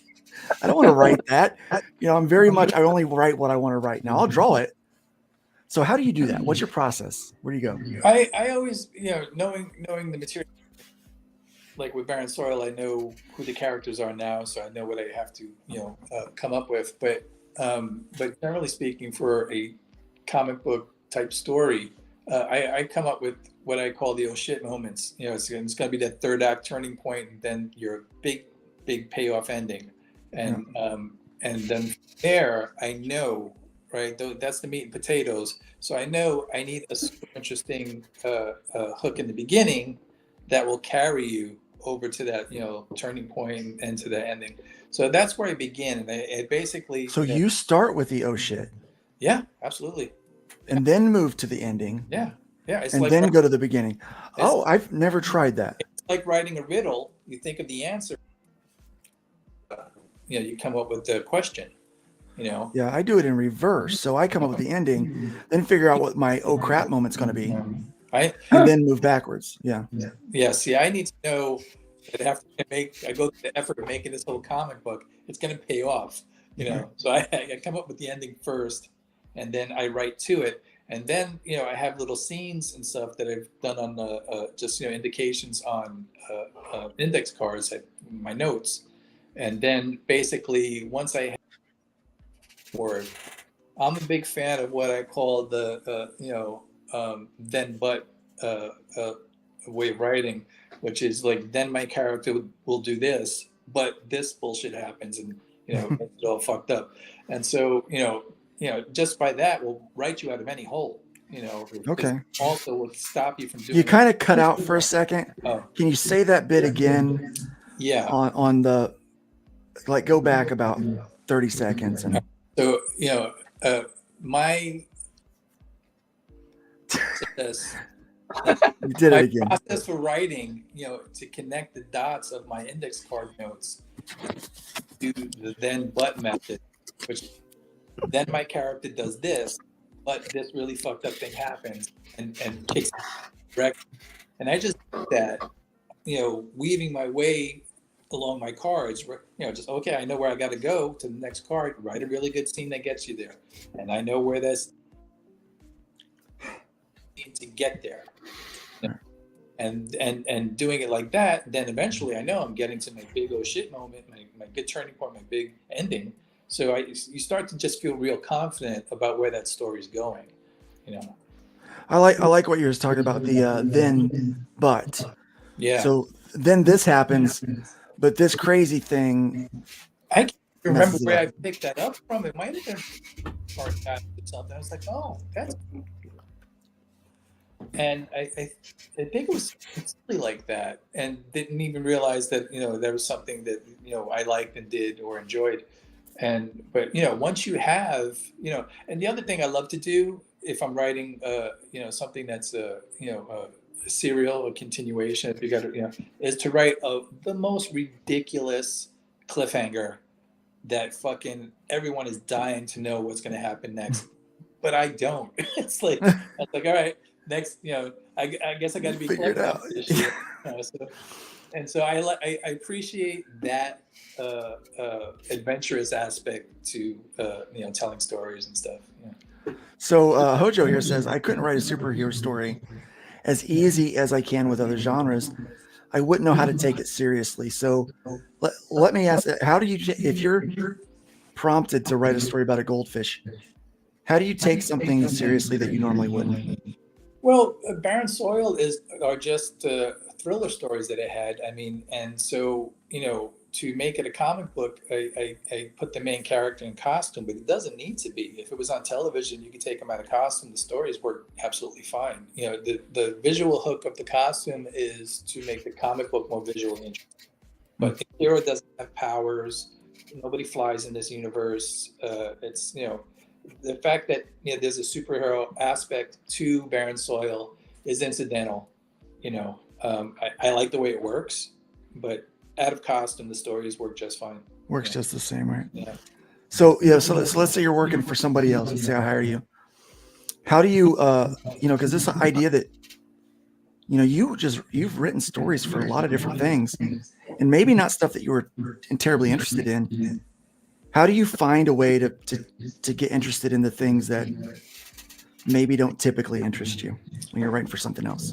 Well, I write myself into a corner on purpose. Like I said, coming up with something that even you don't expect, and not knowing, just like everyone else, not knowing, whoa, what's going to happen next? If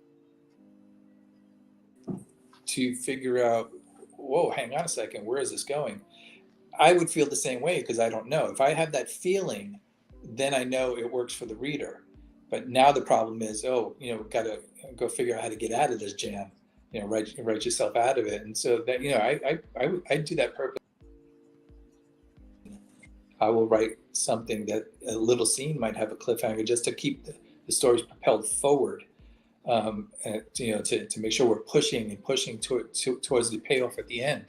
And so by doing that, and I don't know why, but I just have the confidence. I guess I've just read so much that I have the confidence to know, okay, here's the scene with that, with that little cliffhanger, or the end of the actual issue with a cliffhanger. I'm not doing cliffhangers in this; they're self-contained stories. But just to end the scene on some kind of weird cliffhanger, I know I can come back and figure out a cool way to write myself out of it, and that keeps it exciting and it keeps it propelled forward. And, and if I get a little buzz when I come up with that scene, then I know that it's going to work. The reader's going to feel it too. Like if I got excited writing it, then he's going to be excited reading it because he knows even less than I do. So I like that. In order to be excited about it, you create an exciting moment that thrills you, and then you can write really anything if you're excited about it, right? So, when you're talking about that put yourself in a tough situation and how you're going to get out of it, there's a couple of shows that I think did a great job with that growing up that I loved. First and foremost, MacGyver. There's always a tough situation. How are you going to get out of it, right? And but the other one, oddly enough, that I thought did a really good job, was Walker, Texas Ranger. And there's one episode that really comes to mind where Walker and the lawyer lady that he's engaged to, that they're trying to get evidence to court to get this businessman, powerful criminal guy, put behind bars. And this guy hires someone to shoot their plane down over a lake, right? And so as they get shot and they're floating in the lake, they somehow survive the crash, and they're floating in the lake. And this guy, he's got guns, right? So this old fighter plane, and he's coming down, and he misses him the first pass. He comes around, and he's going a second pass, and you're like, they're sitting ducks. There's no way they're going to get out of this. And you're like, how's this going to resolve? And right the last second, he's runs out of bullets. And you're like, oh my gosh. And I'm like, they're so good at writing that tense moment.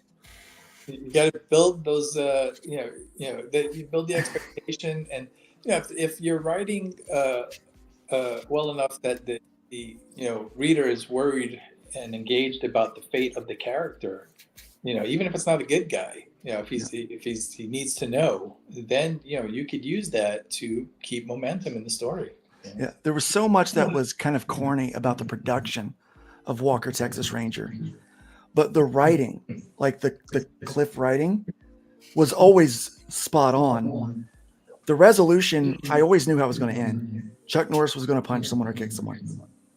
There was going to be a roundhouse kick. Yeah, Bunny. There was going to be a roundhouse kick involved, and he was going to kick the bullets back to them. Like that's how it was. Like that's how it's going to go. So much so that after I've been kind of revisiting some of these old shows, that I almost want to write like just some really stupid scene where my big power character just grabs some bullets and flips them at people and it's killing them. Yeah. I love 70s television. I watch a lot of cop shows, especially. I love Columbo. Yes.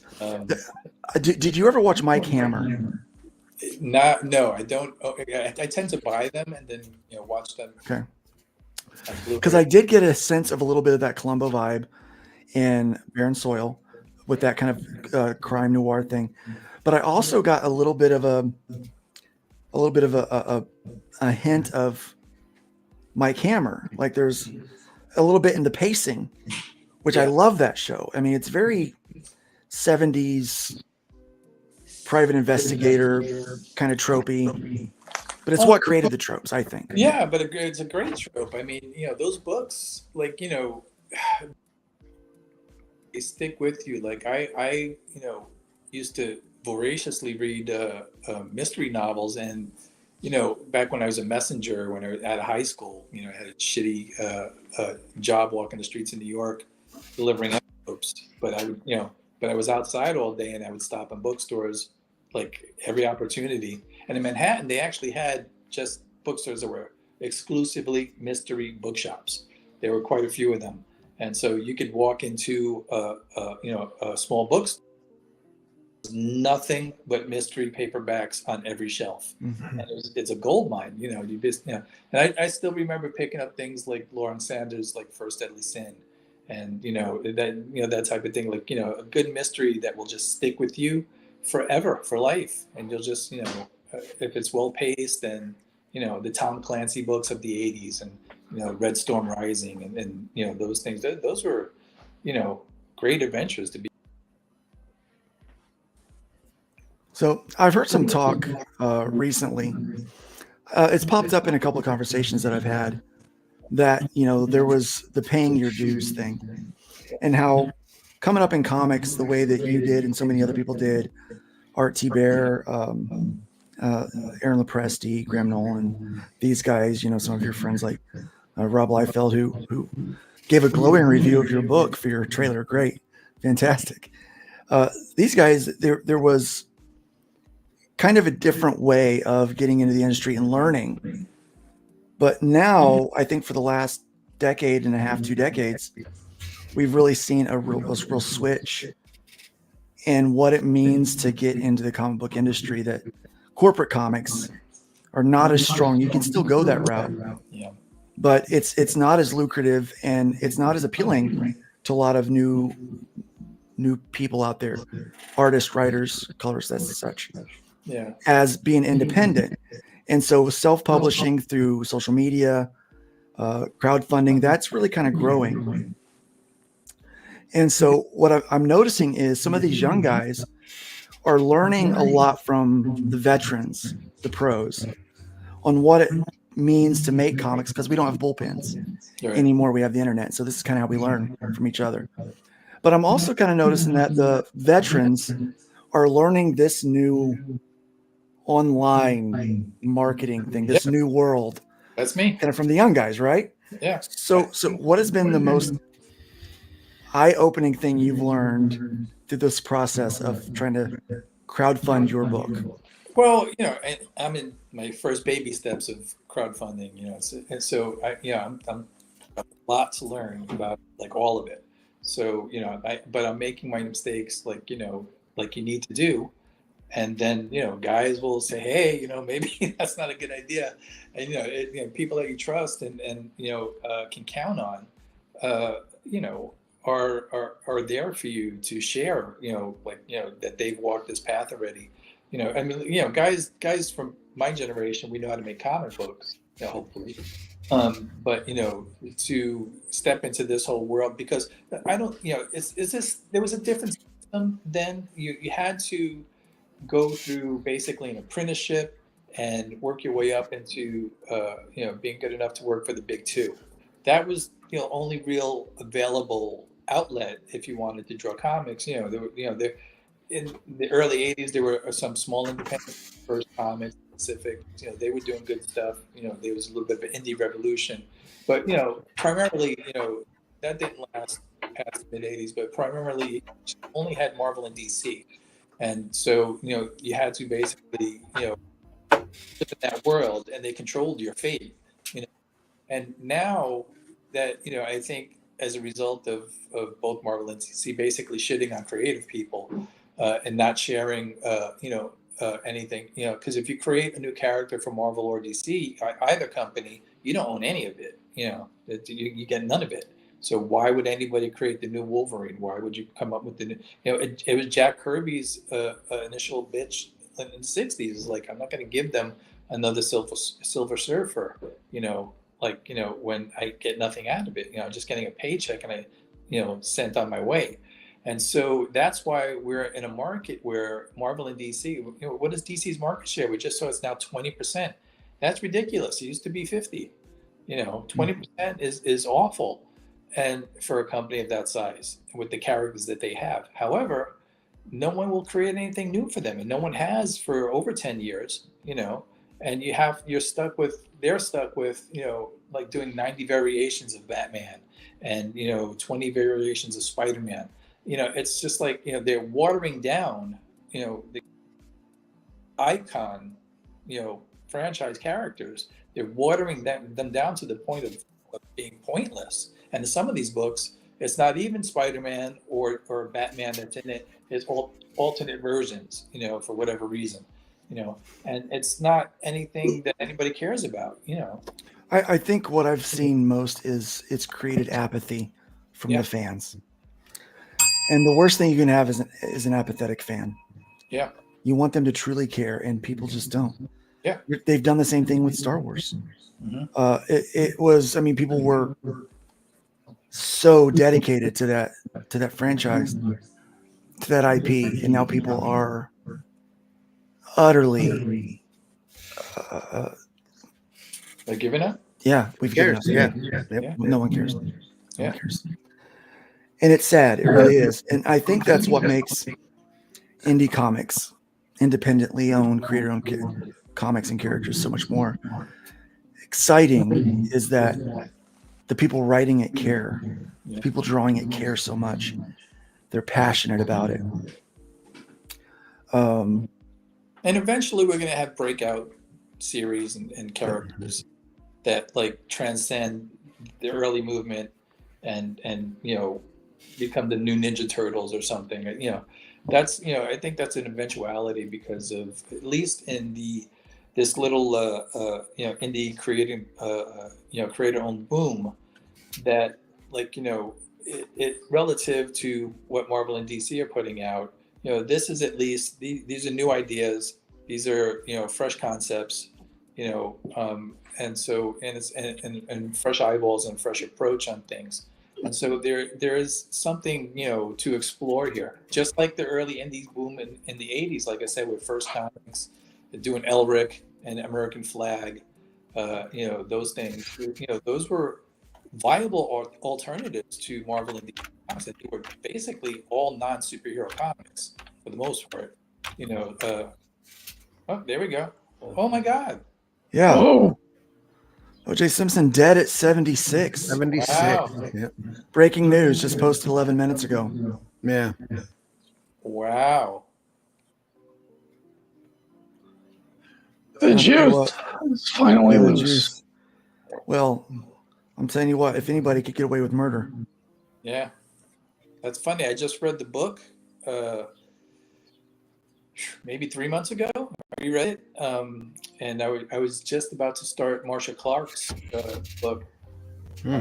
Yeah. Now I might have to dig back in. There you go. Did he leave a note? No, his family confirmed that he died of cancer, is what the note says here. Okay. It says the former NFL star died Wednesday in Las Vegas. His family confirmed. No deathbed confession. Yeah, he died. He died after a battle with cancer. Yeah. So, end of an era there, of course. Wow. We're still doing pretty good over here. 11 backers. Nobody else has flipped you the bird. I'm going to share the link out again. I know it's been a minute since we've posted that in here, so I'm going to share the link for that, and also the Shadow Kingdom.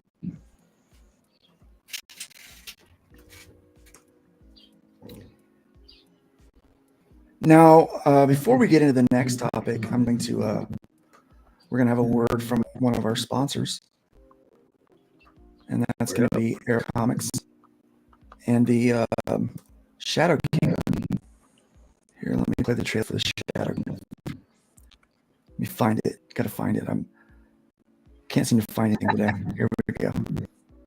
In the time before Atlantis sank and the lands of the world were savage and untamed, one man would claim his destiny, leaving his Atlantean tribe behind and throwing off the shackles of Lemurian bondage. He sailed the seas as a pirate captain before seizing his place as a king. And now that he has the throne, how long will he be able to keep it? This is the Shadow Kingdom, the classic sword and sorcery tale by Robert E. Howard, adapted by Randy Zimmerman, with artwork by Russ Leach. Available now at funmycomic.com.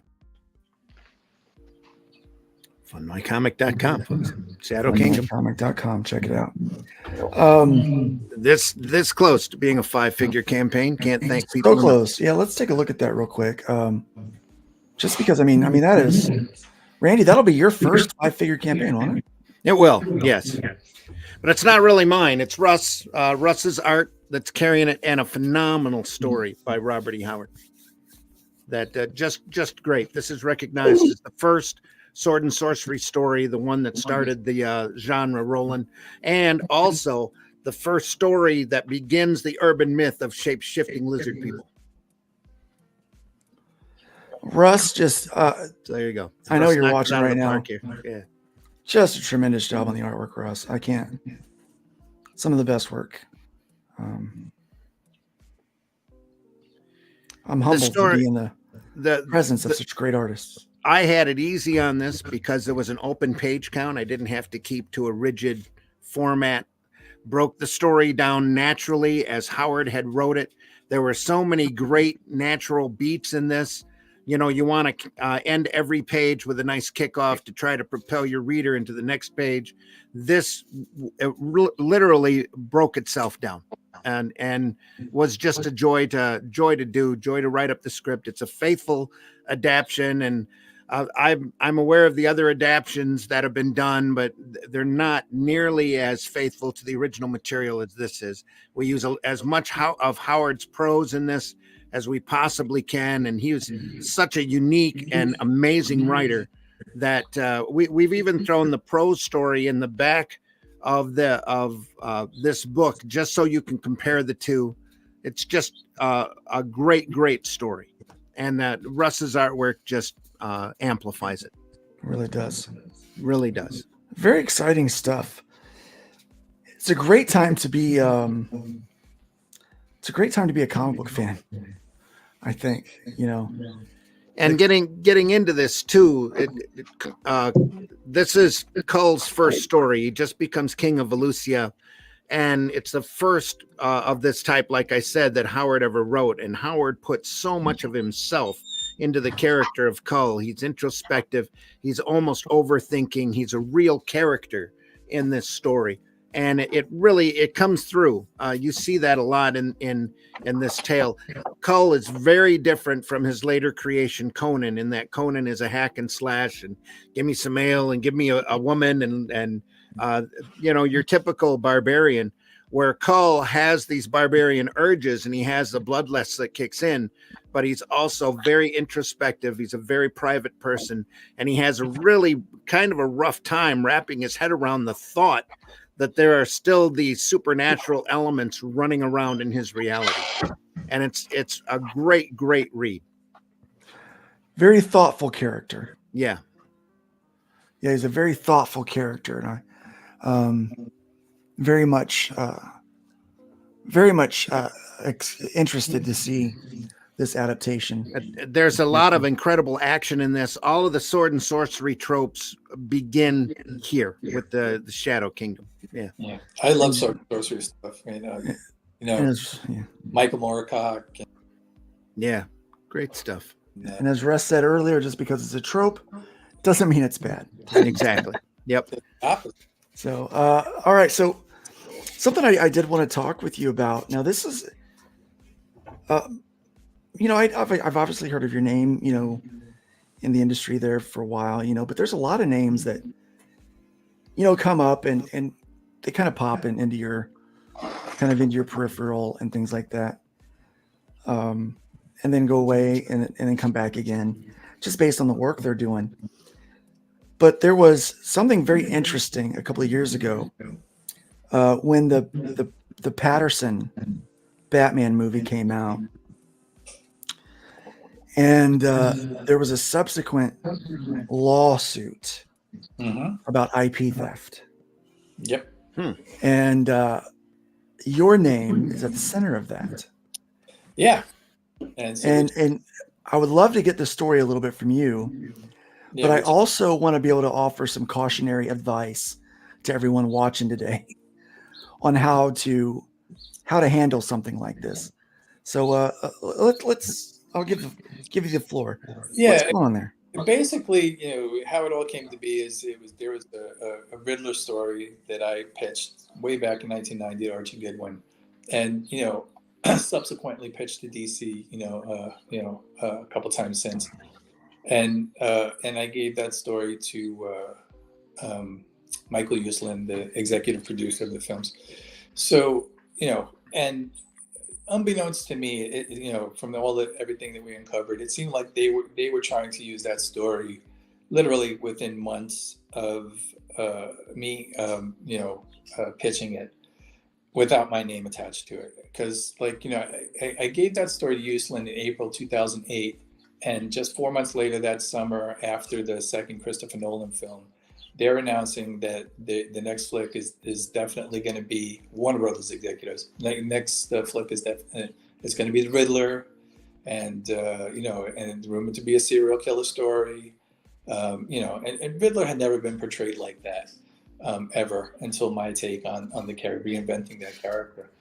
But, and I was unaware of these things, all that time, like between the time I had submitted the story and until the Reeves version was on HBO.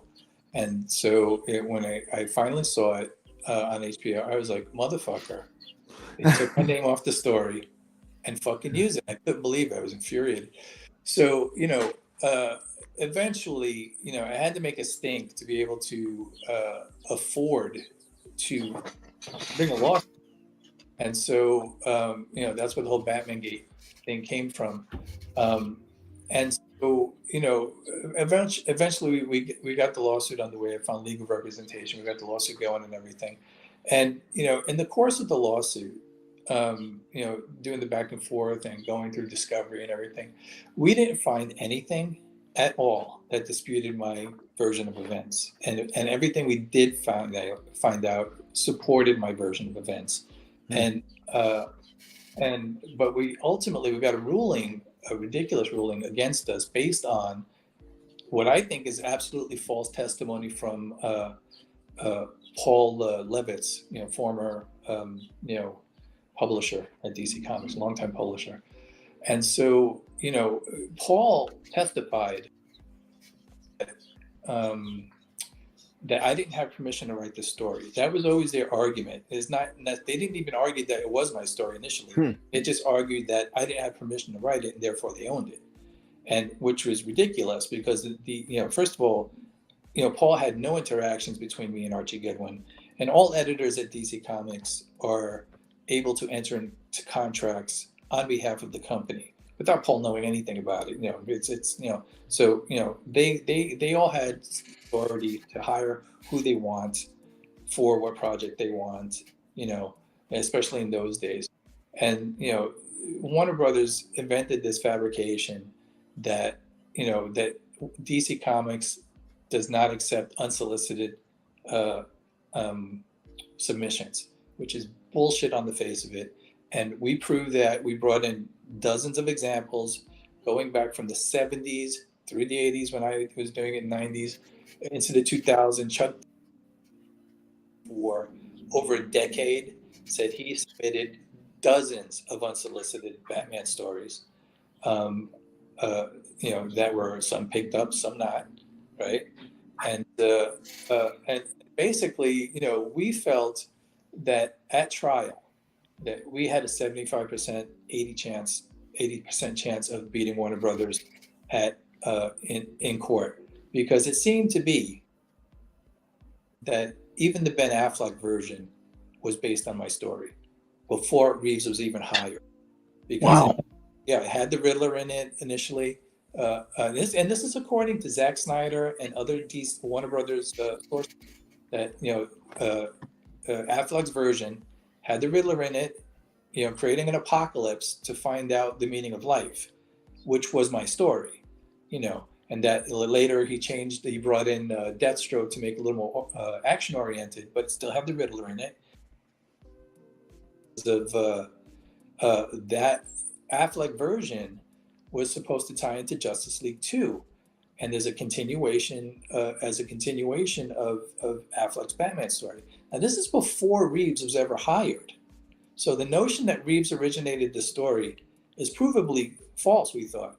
And the judge would not let us see Affleck's story. He wouldn't even let us see, and though we provided plenty of evidence to show that, Reeves did not come up with the story, pre-exists his involvement. And judge would not let us see Affleck's story. And even though we had proof that it very much mirrored my story, even down to the poisoning scene, that was removed in the Reeves version, and the judge wouldn't even let us see Reeves' first draft of the script in a copyright case. We weren't allowed to see Reeves' first draft. They gave us a draft of the story with no metadata on it, so we have no idea when it was created or when it was altered. There was just no proof of it. And when we asked for it, the judge said he was going to sanction my lawyer. That's because we want proof of when, if you're going to offer this as your evidence, we want to know when it was made. And we couldn't even get that. So, when it came down to seeing if we were going to go to trial, we thought we had more than made our case. We had met every burden, and we were expecting to go to trial. Judge comes down on a Friday afternoon with, because he just takes Paul's word for it, even though it's conflicting evidence and conflicting testimony that was in dispute, that DC did not allow unsolicited stories. We asked, if you don't allow unsolicited stories, show us one letter, one email where you told that to anybody, ever, something in writing, other than your say so, and they produce nothing at all. So this notion that they didn't accept stories is bullshit. It's total fabrication, invented just for the convenience of the case. And we had evidence completely contradicting that by people who worked in the Batman office, And the judge made his ruling that, he cited against me based on Paul's testimony and the notion that, he's not allowed to submit a story, therefore DC owns the story. Nonsense. Ridiculous. And just on the face of it, doesn't hold up to any scrutiny. If submitting a story means a company owns it, what if I had submitted it to Marvel too as a Spider-Man story? Would they both own it? Could they both make billion-dollar movies? Who sues who then? It doesn't even make sense, right? So, but his ruling came down late Friday afternoon. Within an hour, we got an offer from Warner Brothers. I think, that's the timing is that tight, I believe. That Warner Brothers came back with the same offer they had made 4 times at least before that, hey, if you drop your case, we'll drop ours too, and everyone can go home. And that's the end of it. And so, our response to that was fuck no, just like we had said every other time. Even with the ruling, we thought we'll flip this easily. Why?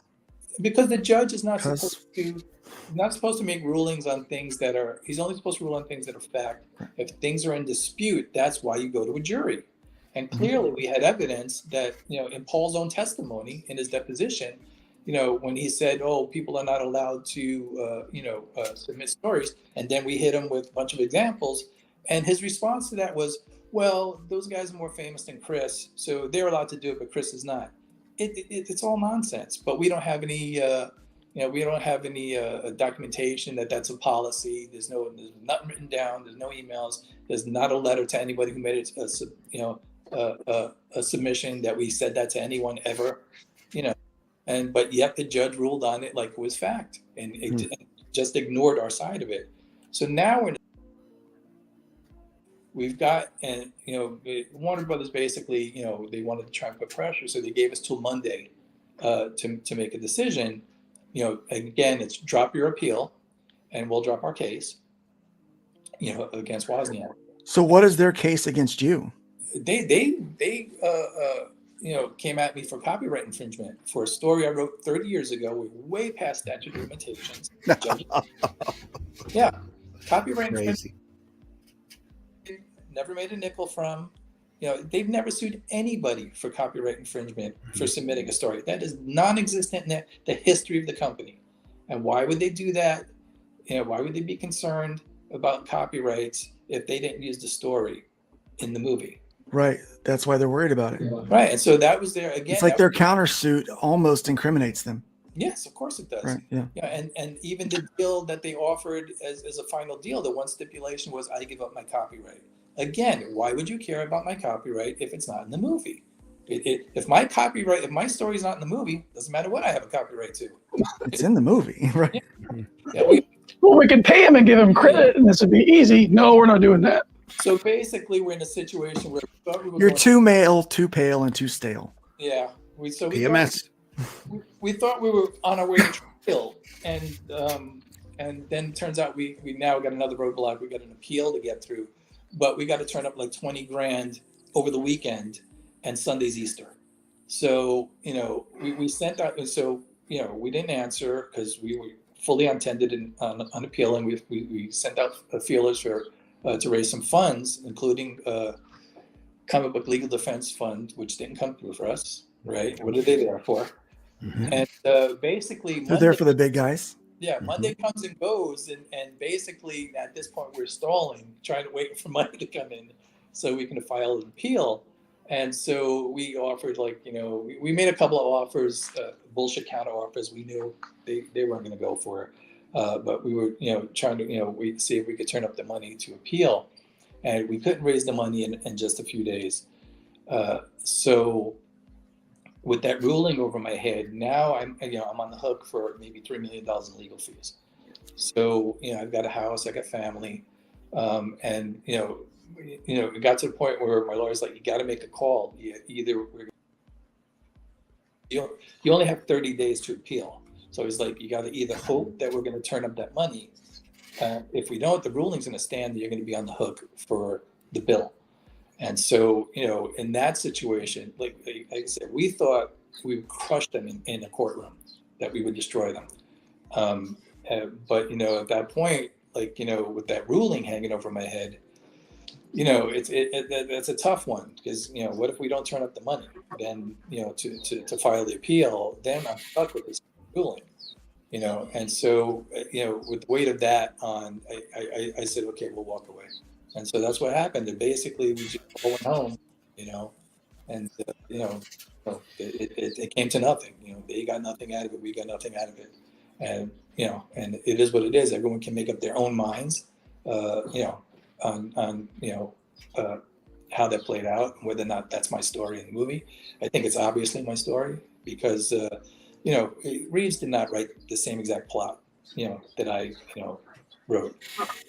It's just nonsense. And the fact that it looks like it was also my plot, when Affleck was doing it, that, yeah. Well, we know that these people are, that they're not comic book fans that are making these movies. Now we know that. We're at the fantasy that 3 people independently wrote the same story for the same project. It's bullshit, So, the likelihood of that happening is it's beyond that. It's a lie. Yeah. Yeah. I don't buy that at all, but we know that the people in this industry are, but that's where it lands. And other people in this industry are dishonest and, cannibalistic. They eat their own. So what's some advice that you have for any of us out here? I am generally very careful about protecting my properties but Michael Uslan came out of DC, and I came out of DC, and I didn't think, it never even occurred to me to protect myself from those people I trusted. DC in those days, Archie Goodwin, Denny O'Neil, those guys, I fully trusted, and if they were still alive, I still would, and so, I didn't think to, file a copyright for my story. Ultimately, I don't even know if that would matter, but, because again, once you get in a lawsuit with the second biggest film studio in the world, it's a war of attrition every time. They drag it out, looking to burn your resources. And that's what happened with us. The day we ran out of money and couldn't keep going. But, in a room full of 12 people, I think we would have destroyed them, because their version of it is that it's all a coincidence, and just nobody would buy that, especially after everything that we found out, that we didn't know when I made the big stink at the beginning. Everything landed in our favor, and their excuse for things. Oh, you didn't have permission.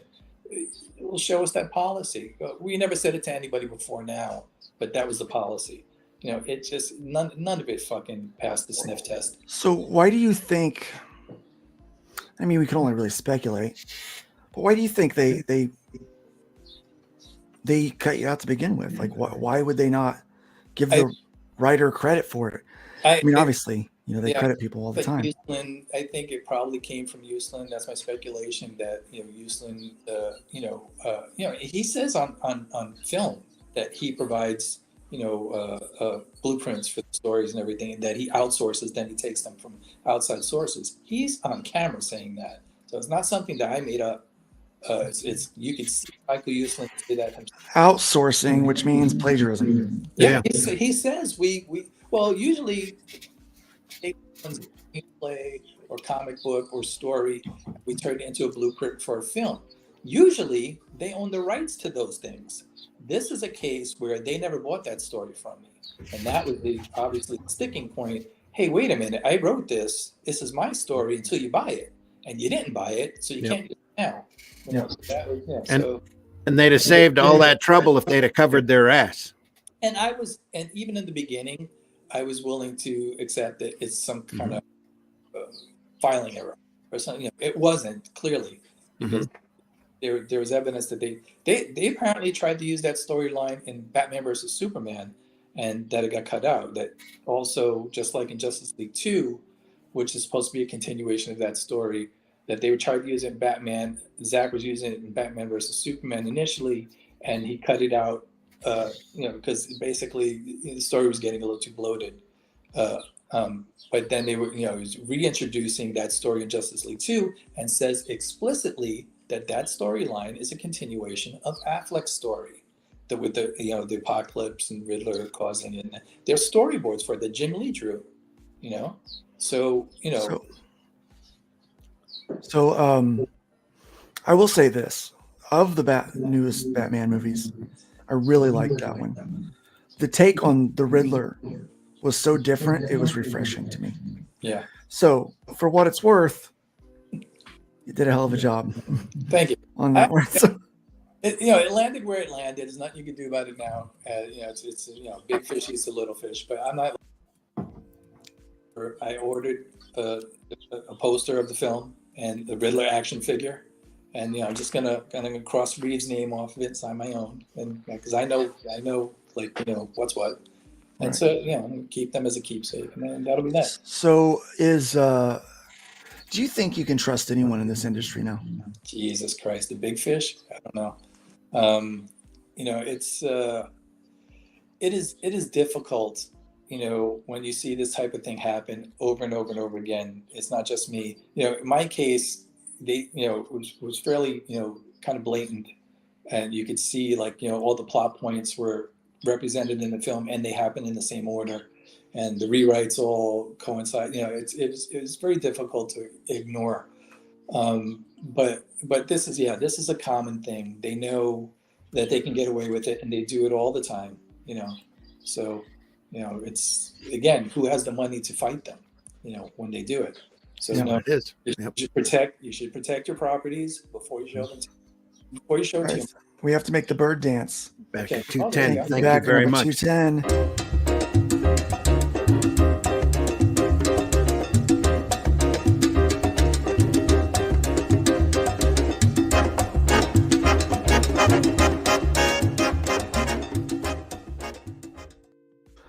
Look at that. You guys are, is that $15? That's $15 away from a 5-figure campaign, folks. Guys, you know what? Somebody give them $15. Come on, guys. Appreciate you all very much. All 211 of you. And the one that's coming especially. Yeah. Come on, number 211. 211. Put us over 15, but come on, guys. Put us over that edge. Thank you so much. Let's do that. Let's break 10K this morning. Yep. For that one. I think that would be, we need to have a busy bacon day is what we need. We have 15. Just, yeah. It's already been a busy bacon day. It really has. Just deeply appreciate everybody giving to this campaign. It's a great product, a great book. Can't recommend it to you enough. While we're doing that, let's go check on Nexus. On Wozniak's Look at book that here again. We have to go down a little bit here. That's what Look at all those great books, mythicals. Oh, So that's a crazy books. fool book. Nexus book is looking good. Soul Tack, excellent. Great Still 11 stuff. backers there. There we go. 11 backers. Yeah, guys, don't forget. Yeah, we've been at 11 backers for a minute now. Let's look at the Nexus for a second. That looks good. Yeah. This is Kelsey and Mike Barron. There you are. They're on 3 different platforms, and they're still doing this well. That's good. Look at that. That's a great cover. Yeah. Kelsey's got a great way about him. Illustration. He does. Yeah, that's looking fun. I love that. Lots of fun. God, that just reminds me of old Justice League stuff. Oh, I love that. I've always been a fan of his work. Kelsey's great. Yeah, I tend to lean to the less rendered stuff as well. Mm-hmm. So, which is why I always just get really enamored by the artists that are doing so much with less lines. Just a few lines, yeah. I mean, the rendered stuff is great. Don't be wrong. I like it too, but it's this stuff that I really enjoy. It's really an ode back to Alex Toth and, well, Steve Root obviously did Nexus originally. Just great stuff. If I can't see the black line in comic art, it's usually like, Oh, look at that. Oh, thank you, 211. There you go. Boom, there we are. Appreciate you very much. That deserves a lot. It's all on Russ, I'm telling you. We're gonna celebrate this 200%.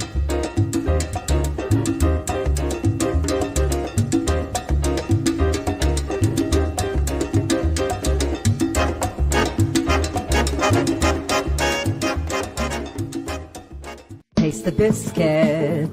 Taste the goodness of the biscuit. Taste the honey sauce. Taste the goodness of the biscuit with the honey sauce. You know what? Let's celebrate some more. Gleich sagen wird, das werden wir uns anhören. Mit von der Partie die Woodies.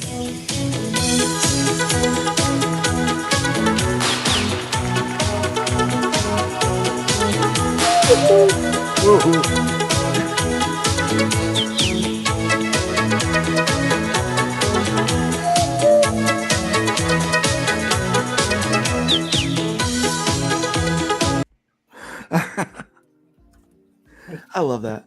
Is that keyboard carved out of a log or something? Yes, it is.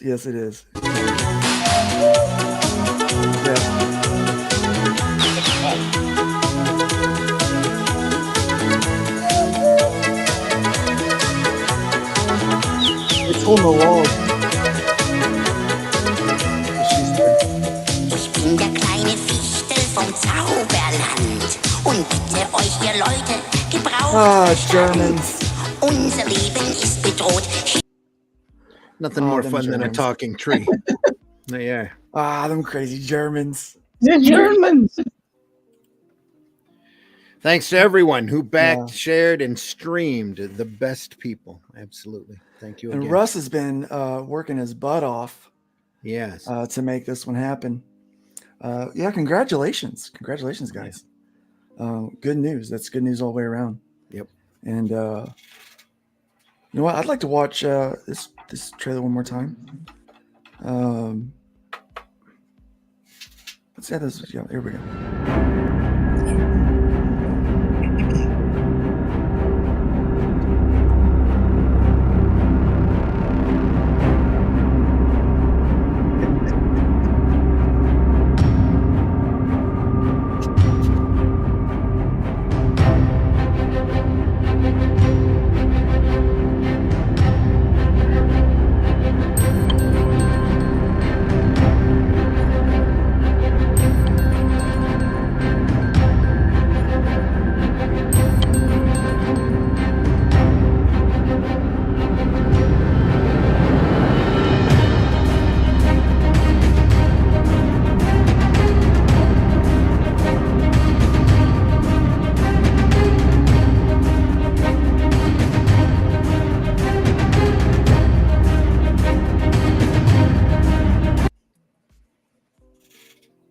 Did that just stop?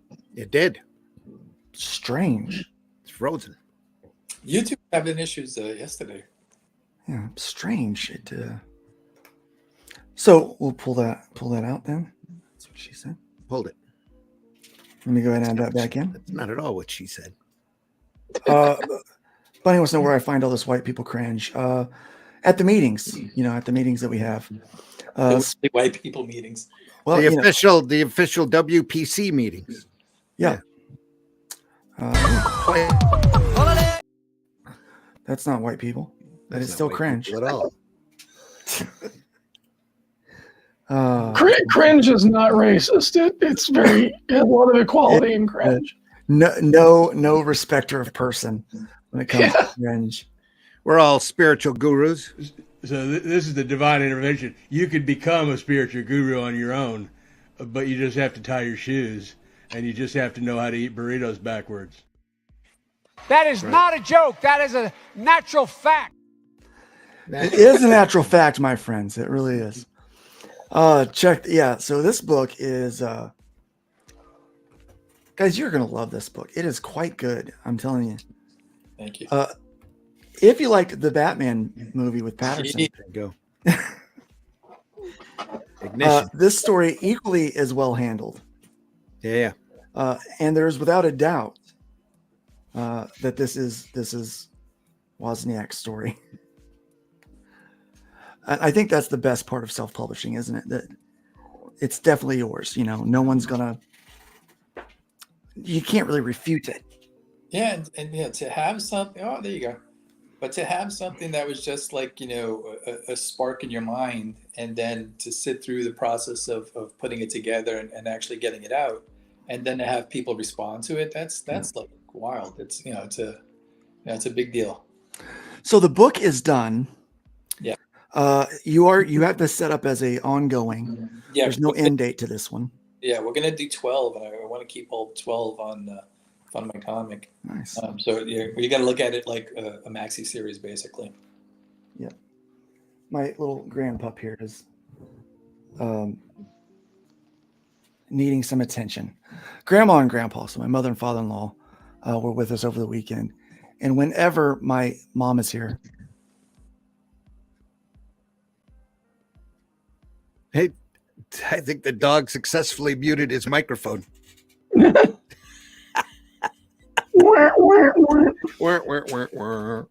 We're experiencing technical difficulties. Let me see if I can unmute you from here. Nope. Can't unmute your guest. Their mic isn't connected. Your mic, there it is. Try now. Yeah. There you are. So when mom's here, grandma's here, she gets the dogs just get all the attention, and so this one gets very used to it very quickly, and is now in need of cuddles and pets every few hours. So she's popping out on the stream this. But, there you go. Yep, this is Chloe. My daughter bought this dog for her 21st birthday. Wow. I know. I take that back. Her 20th birthday. So a year ago, she bought her. She said, "I made it out of my teens without a pregnancy." You're breaking up a little on your mic. Oh, can't hear me? Yeah, we can hear you. Sometimes you're breaking up. So. Oh. Ever since you unmuted, there you go. There we go. I think you're good. Keep better now. Yeah. Yeah. So so for her 20th birthday, she said, "I made it out of my teens without a pregnancy, so I'm buying a dog." There. And so that's what she did.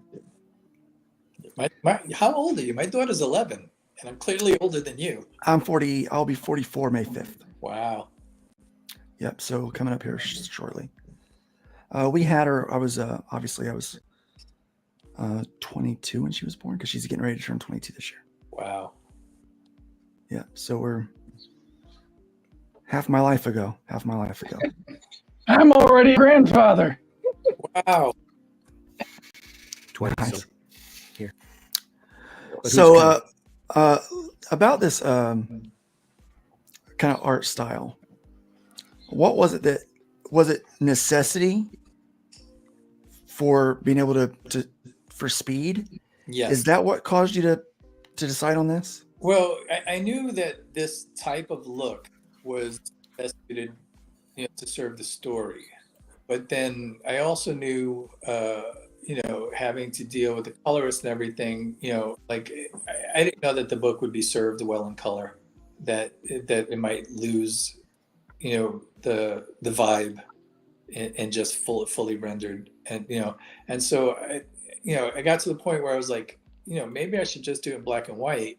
But then I hit on the notion of just doing everything monotone, but with, that issue specific spot color that would tie in to the reveal.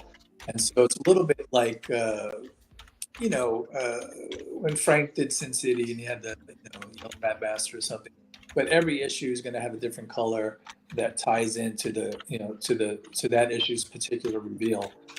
And it really is helpful the way I'm doing it as a story device, because when we shift into those spot colors, like in the first series, gold, if you see those gold tinted panels, you know that we're in flashback, and so that's how I'm using it, and also to highlight certain specific things you need to pay attention to. And I think it just really worked. I didn't, I just was trying to. I thought black and white was the way to do it, but then I thought, okay, this would be more interesting, and it will also, serve the story a little better. And that's how I landed on it. Looked like it worked, and so that's where we are.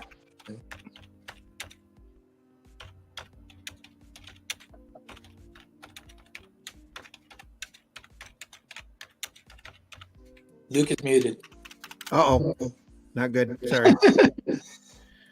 Had that dog pop up again, apparently. Let's try it again here. Nope. Got some loose cables down there or something? Must be.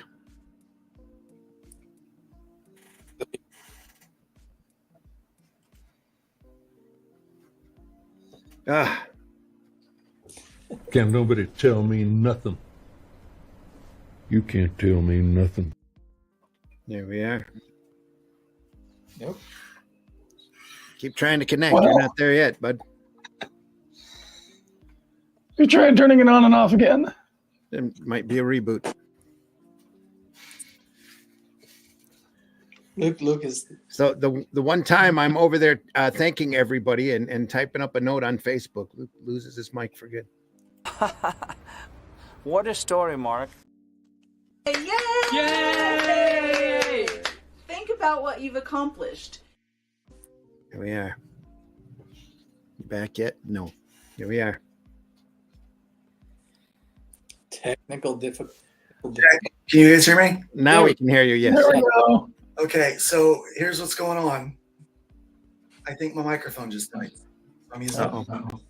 You'll notice the sound is different. So yeah. Here's what we're going to do. We're going to go ahead. You know what? We're going to go ahead and close down a little early today. We can call it. Yep. We can go ahead and call it today. Due to technical difficulties. I've been having trouble with the Yeti, so yeah. I knew it was coming. Not good. It has been a heck of a show, though. Yeah, that was a good episode here. Yeah. Even with the technical difficulties. Yeah.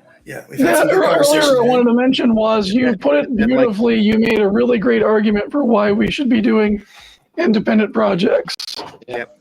I think, it's if you control your IP, you control your fate. Yeah. Yep. No, for that. And that's what's important is kind of controlling your own fate. And I think that's the beautiful part about independent comics, the spirit of it. Mm-hmm. Yeah. Independent comics. So, Chris, I want to thank you for being here today. I want to thank all of the backers out there, all those people watching. Thank you for the chat, for being here. You're the reason why we do this every week. We will be back here again next week with another episode, probably talking more marketing and learning some more skills, so that we can sell books. Sell books is hard, you see. It's really hard. So thank you for keeping that bird busy today. He is going to need a nap this afternoon because you kept him so busy. I just want to say two things. One, I'm going to be at the Grand Rapids Con in Kalamazoo this weekend. Swing by, say hello. I'll give you a free comic. And it'll be a great comic, too. Probably Russ's comic of Only Death Can Save Us. And the second thing I want to point out, and I don't want to end on a down note, but Trina Robbins passed yesterday. And if you're not familiar with how great she was, you need to find out. And you need to take a look at her career. She's got some great books available on Amazon about comics history, and especially female comic creators in comics history that are well worth your time. So go over there and take a look. Rest in peace, Trina Robbins. What a great pioneer. What a great person. So absolutely. Yeah. Thank you, panel, for being here today. Thanks, Eric, for popping in. I know you're up early today. I get up early every day of the week now. Yeah. Adulting sucks. Yes, it does. Belting sucks. Thanks again, Hey, everybody on the Shadow Kingdom too. Yeah, go. Yeah, Sorry, thank you Eric. I'll be walking around the Florida Astronomicon this Saturday if anybody's around and wants to say hi. Astronomicon. Astronomicon. Oh, that's could be a fun one to say. Yeah, guys, check it out. Don't forget to go check out fundmycomic.com. Check out aerocomics.store. Buy some comics over there. Yep. Go back one of the great campaigns over on fundmycomic.com. Lots of good stuff over there. Tell everyone about it. The creators over there get to keep more of their own money. That's really what it's about, them being able to keep more so they don't have to raise as much, so that they can put more of that to use to making great content for you on a regular basis. It's all about creative freedom. It's all about owning your own property. It's all about having fun making comics and having fun reading comics. Guys, I really do appreciate all the support the website has seen in the last year. And I'm very excited about this next year coming up and the many things that we have planned. It looks like the end of the poll has come in, and that's what she said, that we are going to wind up doing the backer numbers is going to be the first upgrade that we're going to be doing probably in May. So it looks like we're going to start that one for May and get that one done. And then we will add July or August, we will add the collaborators. The reason why we're waiting so long in between is for testing and debugging. So we don't want to just pile one on top of the other. And we want to make sure that we're rolling those out smoothly for all of you. But we do have a number of upgrades in the pipe. We don't like that one, remember? But we do have that. We do have several upgrades that we're going to be doing over the course of the next year that we're very excited about in-house, and I think that you will be too. Fundmycomic.com. It is I think it's the future of comic book crowdfunding. It's a great place to go and just shop and buy.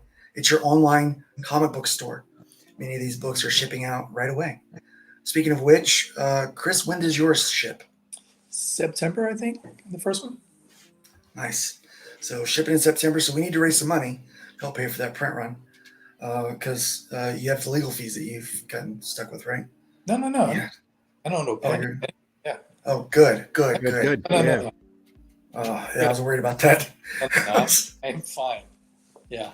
I was worried about that. I was like, when you said that you just had to settle it, and I was like, oh no. No, it settled, and everybody went home and called it a day. So it basically, like a forfeited softball game. It's like rain date. Yeah. Yeah. Russ says it right. There's a clue in a title. Fund my comic. Yeah. Yep. All right, guys. Remember, it's so easy to tear things down. We want to start building things up. We need to be positive. Everyone's taking a negative angle. We need to be the positive force out there in the universe trying to do some good things with comic books. Let it be the escape that everyone needs. Yes. So build up more than you tear down. Leave that wood pile higher than you found it. And by all means, my friends, you know what I'm going to say? Let's play the song. Be careful. Let's be careful out there. Let's be careful out there.